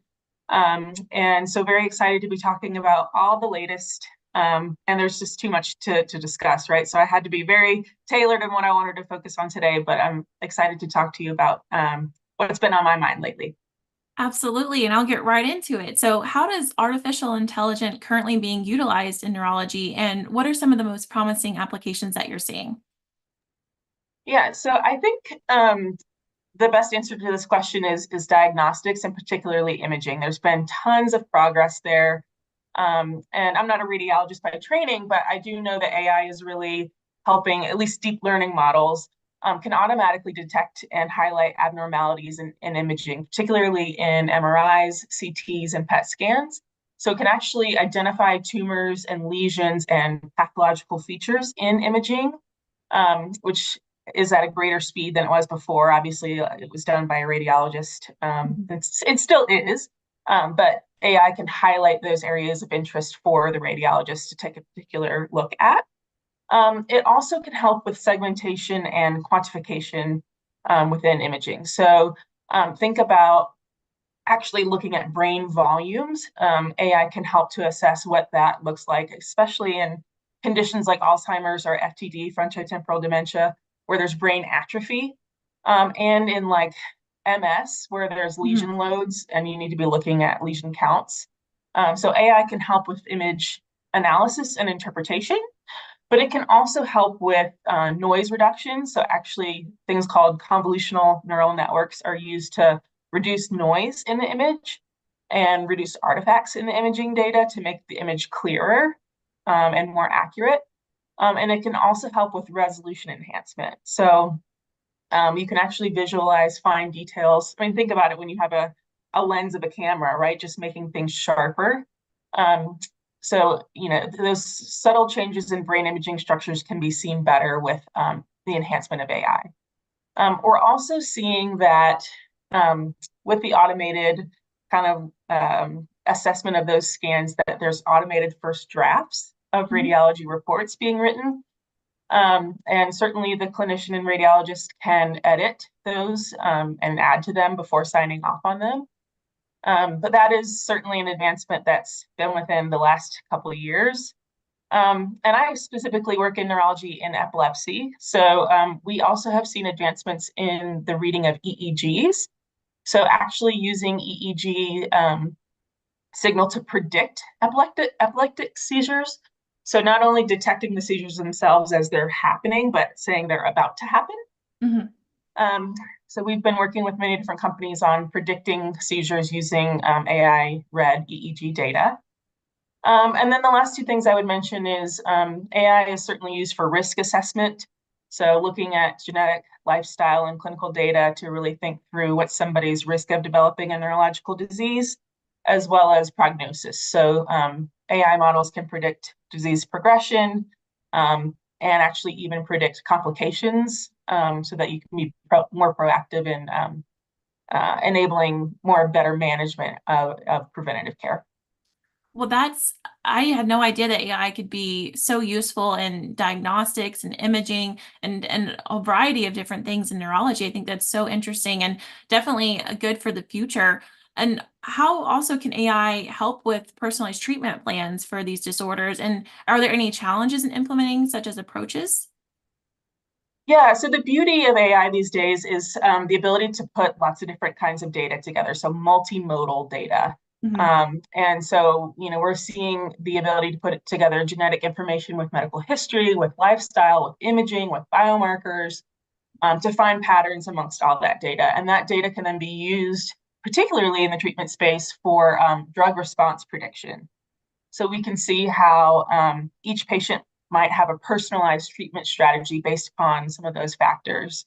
And it can also be used for dosage personalization. So once you actually find a treatment that you believe is the best one, you can optimize that treatment dosing with minimizing adverse events and then improving that therapeutic outcome. So it's not only finding the right dose of one therapy, but it might be several therapies. So like what is the best combination of therapies to put a patient on if they're on a biologic and some kind of other immunosuppressant, for example. And aside from patient care, I have to mention that AI is also being used. There's a huge effort in drug repurposing. Mm-hmm. So drugs that are already approved, finding new uses for them and new indications. So that's kind of what's most exciting. In terms of challenges in that space, certainly generalizability of algorithms is difficult. You definitely need to do the clinical validation, I believe, at more of a local level for each implementation. So there has been a big call, especially out of UCSD. Chai, I'll take a moment here to say, the Coalition for Healthcare AI definitely wants to have a nationwide assurance labs approach, which I totally agree with. And it's great to simulate the AI models and see kind of in silico how they work. But I also believe the biggest challenge is implementation science, right? And so we need to make sure that these models generalize at the local level. So there also should be kind of an implementation pilot approach to actually making sure these algorithms are working for folks at the local level. So I would say integrating it into workflow and generalizability of the algorithms, certainly transparency and interpretability are hot topics. But certainly the clinical validation is the biggest challenge that we need to make sure we're doing. And when you're talking about the kind of integration aspect, I'm curious to know, how should healthcare professionals be prepared to integrate AI and digital technologies into their practice, specifically in neurology? Yeah, I mean, there's no one size fits all answer to this. I think it's the answer across the board, which is, first of all, it should start with good training of physicians. So I know a lot of medical schools are thinking through how do we change the curricula right now to make sure that the physicians are really prepared. number one, that they don't feel like they're being replaced, but number two, that they feel like these tools are complementing them, and that they feel well prepared to interpret kind of the insights that AI is giving them and really incorporate it into their clinical judgment. But I also think that they should be taught to critically evaluate the systems, right? So not just blindly trust them, but look for the model cards, look for how what data was used to train the models, to really build confidence in these tools and accept and utilize them. But then in terms of actually implementing, I know a lot of systems have run the AI models silently behind the active or live system, which I think is a good way to start. But obviously piloting is the best way to do it. So actually having a gradual implementation process, troubleshooting that process and refining it based upon kind of real world feedback from clinicians. I know there's a lot of lessons learned from the sepsis model rollout with Epic, that there was a lot of alert fatigue, et cetera. So I think, I will harp on again, the implementation science component cannot be overstated. And there needs to be a feedback loop in there in which the clinicians are able to give RLHF, reinforcement learning with human feedback, and actually tell the system, no, I don't believe this is correct, and here's why, and help to actually train the model itself. But we need to make sure these systems definitely are satisfying clinicians and are undergoing kind of a continuous improvement process. So yeah, those are the things I would start with. Just to start, of course. I know we have a lot that's going to evolve, of course, over the integration with the AI and in diagnostics stuff in neurology. But this is so interesting for just to talk to you about this, because again, it's not something that I was aware of, that we can use AI to actually help with imaging and diagnostics and really help to integrate, with the physicians and kind of help collaborate and make hopefully their world a little bit easier moving forward, and also help with that patient engagement as well. So thank you so much, Emily, for joining us today. It was always a pleasure to talk to you, and look forward to talking to you soon as well. Likewise. Thanks for having me on. Thank you. And I will pass it back over to Jerry. Wonderful, Angie. Thank you. And it's always a pleasure to have Emily on the program. Please do connect with her via the chat. Her details are on there, as well as Ansley's details and the other moderators' details that have been speaking today on our program too. I do want to remind everybody that Women's Health Tech Wednesdays is continuing to go strong. Every Wednesday we have a female leader from the healthcare industry spend half an hour chatting to our very own Nina Joshi from Kaiser Permanente, who will talk about some of the more important topics within women's health and talk about their journeys within the industry as well. So do tune in 12:30 to 1 o'clock every Wednesday, and make sure you keep up and register so you get all the notifications via the events page on the HITLAB website. Now, as we round off the August Digital Health Symposium in a very strong way, I'd like to welcome Randy Subramani from New York Presbyterian, who is a veteran of the HITLAB circuit and has been on the program a couple of times, and to round us off talking about improving and enhancing the healthcare transformation using digital. We're going to be talking and rounding off today's program with Randy going into how using digital is going to enhance and improve hospital supply chains. Randy, thanks so much for coming on the program. Again, we really value your time and effort to put into coming on and sharing your insights with us. Jerry, happy to be here and happy to dive into this deep world of the interconnection between digital technologies and supply chain management. It's an exciting time in this industry. No, absolutely. And those who haven't had the pleasure of seeing you on the program before, we'd love to get a quick 30-second bio on what you've been doing and what you've done in the past. Sure. So Jerry, I serve as the director of supply chain management for New York Presbyterian Hospital, large academic medical institution in New York City with dozens of hospitals and medical facilities across the city, across parts of upstate New York. And in my role, in essence, at a very, very high level, is around the strategy and operations for the healthcare supply chain. That essentially means ensuring that all of the disposable, reusable, and to a certain extent, the pharmaceutical goods that we purchase are readily available every day for patient care, while ensuring the strategies on the back end, of which implementing future digital technologies is key, are in place to ensure that we're successful. Yeah, no, absolutely, and really super important to make sure that all of the right pieces of inventory are getting to where they need to be at the right times, of course, to make sure that care can be given to the right people at the right time.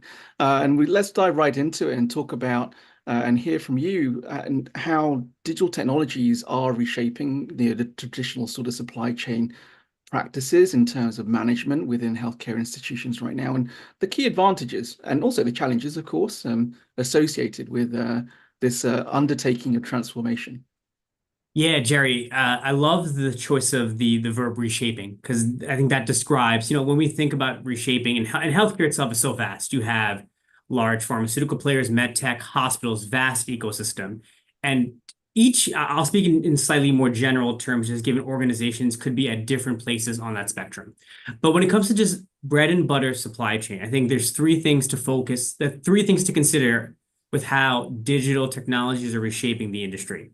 The first, to me, centers around this notion of improved tracking and transparency.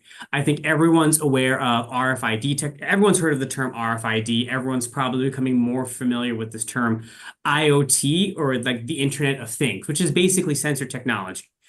Whether it's the drug supply chain, whether it's the disposable supply chain market, or the reusable, understanding where things are in terms of a traceability perspective just helps to manage theft, loss, and in the end ensures timely replenishment of these critical needs, especially for hospitals or organizations that run lean supply chain. So improved tracking and transparency is topic one that comes to mind. Topic two, and in a way related, to me, centers on the use of digital technologies to enhance data analytics. Having data in a more of a real-time manner to predict demand, reduce stockouts, minimize excess inventory. Jerry, you said it best, having supplies or drugs or therapies at the right place, at the right time, in the right quantity, the right location, all those key rights. Getting that right requires the right layers of data. And I'm optimistic that as models ingest, whether it's a chat GPT or whatever, or something within an ERP system, frankly, it doesn't technically matter to me. But as we ingest more data, we'll be able to reactively, but more importantly, proactively use data to guide inventory management practices. And then, Jerry, the third I'll say before I briefly elaborate on challenges and advantages is the ability of digital technologies to streamline procurement processes. When I say that, and I think of procurement as twofold. One, it's the arm of buying things. So every organization buys something, whether you're manufacturing goods, whether you're a hospital buying widgets. Utilizing digital technologies to guide generally those buying processes is becoming more and more necessary just to reduce manual labor. And then on the procurement side, when you think about it, utilizing technologies to I dare not say replace those in the risk management or a legal team, but to draft contracts, to draft RFPs, to create scorecards that help you mitigate and understand risk when it comes to sourcing from provider A, B, C, and D, I think are all coming to the foreplay. And then, Jerry, with that in mind, when I think of advantages, and I'll be a little bit more high level with these, first, of course, the first advantage of this transformation, utilizing digital technologies, centers on patient care. Getting all this right just helps ensure that the quality of care and having those supplies available will be at the right time in the right place, and all those things that we just discussed. So patient care is one. In the end, digital technologies just drive efficiencies across operations, across therefore financial cost. And I think the third is around just transparency, understanding more and more. And we'll notice more regulation. I think Germany had a recent supply chain act or law, and we do have the DSCA here, the Drug Security Supply Chain Act, which requires traceability and transparency. So I think utilizing these digital technologies to help us understand where things are coming from is becoming more important. To close, so many challenges. I think the three that come to mind, one is around cost, of course. That's bottom line financials of paying for technologies and consultants, the cost of labor and resource allocation. To me, there's the challenge of change management. Everyone's maybe comfortable doing what they're doing. And lastly, just the challenge of integrating data and sources along with protecting that data, patient health information, so critical. Protecting that data in this era of cybersecurity remains a challenge, no matter how robust an information security department is. Yeah, no, absolutely. Thanks for bringing all those points to light, Randy. Definitely things that I think, I myself didn't really consider, in terms of, the opportunities and challenges, of course, with digital playing a part in, in supply chain management and stuff. And of course, within that comes integration, of course, and making sure that we're able to integrate those technologies in terms of the provider system across the different departments within the hospital's own supply chain. We've talked a lot on this program about different healthcare entities in collaboration with each other to transform the way that healthcare is being delivered, using digital. But in this instance of supply chain, it's really the internal pieces of, the clinical, administrative, IT departments and so forth. How is that collaboration going to improve the facilitation for integration within the hospital systems? Well, what I would say is that type of collaboration, I think a few things come to mind, Jerry. The first is that type of collaboration helps to break down department silos. And when I say that, and maybe I'm in a slightly biased perspective, but New York Presbyterian, we're affiliated with two world-renowned universities, being Cornell University and Columbia University. Our physicians are employed by the university, while all of our other clinical staff are employed by the hospital. When you have this type of governance and structures, naturally, there's going to be departmental silos that exist. And those silos just in the end detract in many different ways from the operations of patient care. But I remain heavily optimistic that utilizing digital technologies can just remove those silos and really promote that culture of collaboration, communication, removing the optics of who am I employed by, to just in the end ensure we're better caring for our patients. Relatedly, I think just digital technologies can help us to better standardize data. I dare to say how I, as a supply chain leader, define a widget in our ERP versus how a clinician refers to a specific type of catheter are night and day differences. And I think utilizing technologies to ingest data and learn from how I, as a supply chain leader, while how a chair of a department thinks about a supply, can help get us, and I'm speaking very specifically in the supply chain lens, can help get us into a place where we can standardize data. I think last thing I want to highlight and bring it back full circle to Jerry, to something I previously mentioned, is there's always going to be an element of resistance to change. But as much as healthcare organizations, which are always going to have clinical experts, research experts, business experts who don't have licensure like myself to perform clinical care, strategy experts, regulatory experts, we have to think of things in terms of cross-functional support, in terms of teams that make decisions, utilizing for digital technologies to be well represented. But in the end, I think it really comes down to, all that being said, the buy-in at the very top. Healthcare leaders have very difficult jobs for many different reasons. One of the most difficult reasons is healthcare, maybe certain areas, but hospitals are not high margin industry, or not high margin organizations. Profit margins are in the single-digit percentage points. And with that, you make tough decisions. You have a 5% profit margin this year. Do you invest that in building a new cancer center? Do you invest that in building a new supplier or integrating a new supply chain technology? It's tough decisions, but I think having that support from an investment lens, along with then training and education, just helps us utilize data technologies to just move patient care forward. Yeah, no, absolutely. In the last 60 seconds, Randy, I know we're very much close to time. I think we've asked pretty much all of the speakers here in terms of looking forward to the future. What trends are you anticipating right now in terms of digital transformation for hospital supply chains, as you currently see it?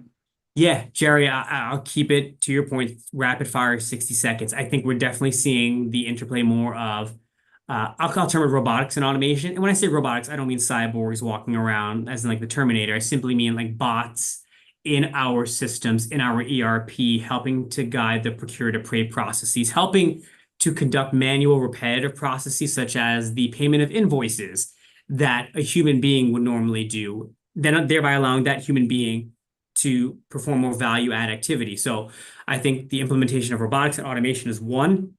I think we'll continue to see, and I think the previous speaker highlighted it in terms of utilizing AI for clinical care, but we'll see AI more involved in ingesting supply chain purchase data so we can then make more predictive analytics about what to purchase during a specific season, what to purchase as our orthopedic volume grows 20%. I think those are the digital technology trends are here, Jerry. They're here to stay. It's just about leaders making the right allocations of investment and in the technologies and the skill force to help in the technology itself and in the labor, so team members become more aware of how to use technology to improve patient care. But I'm a long-term player on robotics, automation, and AI. Yeah, you get no disagreement from me there for sure, Randy. You're getting a lot of agreement there with the thumbs ups and the claps there in the audience as well. Randy, thanks so much for rounding off our Digital Health Symposium for July.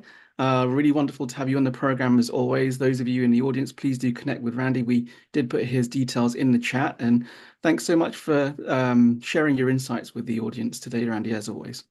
Jerry, always a pleasure. Thank you all for listening. Have a nice day. Pleasure is ours. Well, that rounds up our Digital Health Symposium for July. We talked about a number of different avenues for transforming healthcare using digital today, from the multitude of subject matter experts and key thought leaders within the HITLAB community.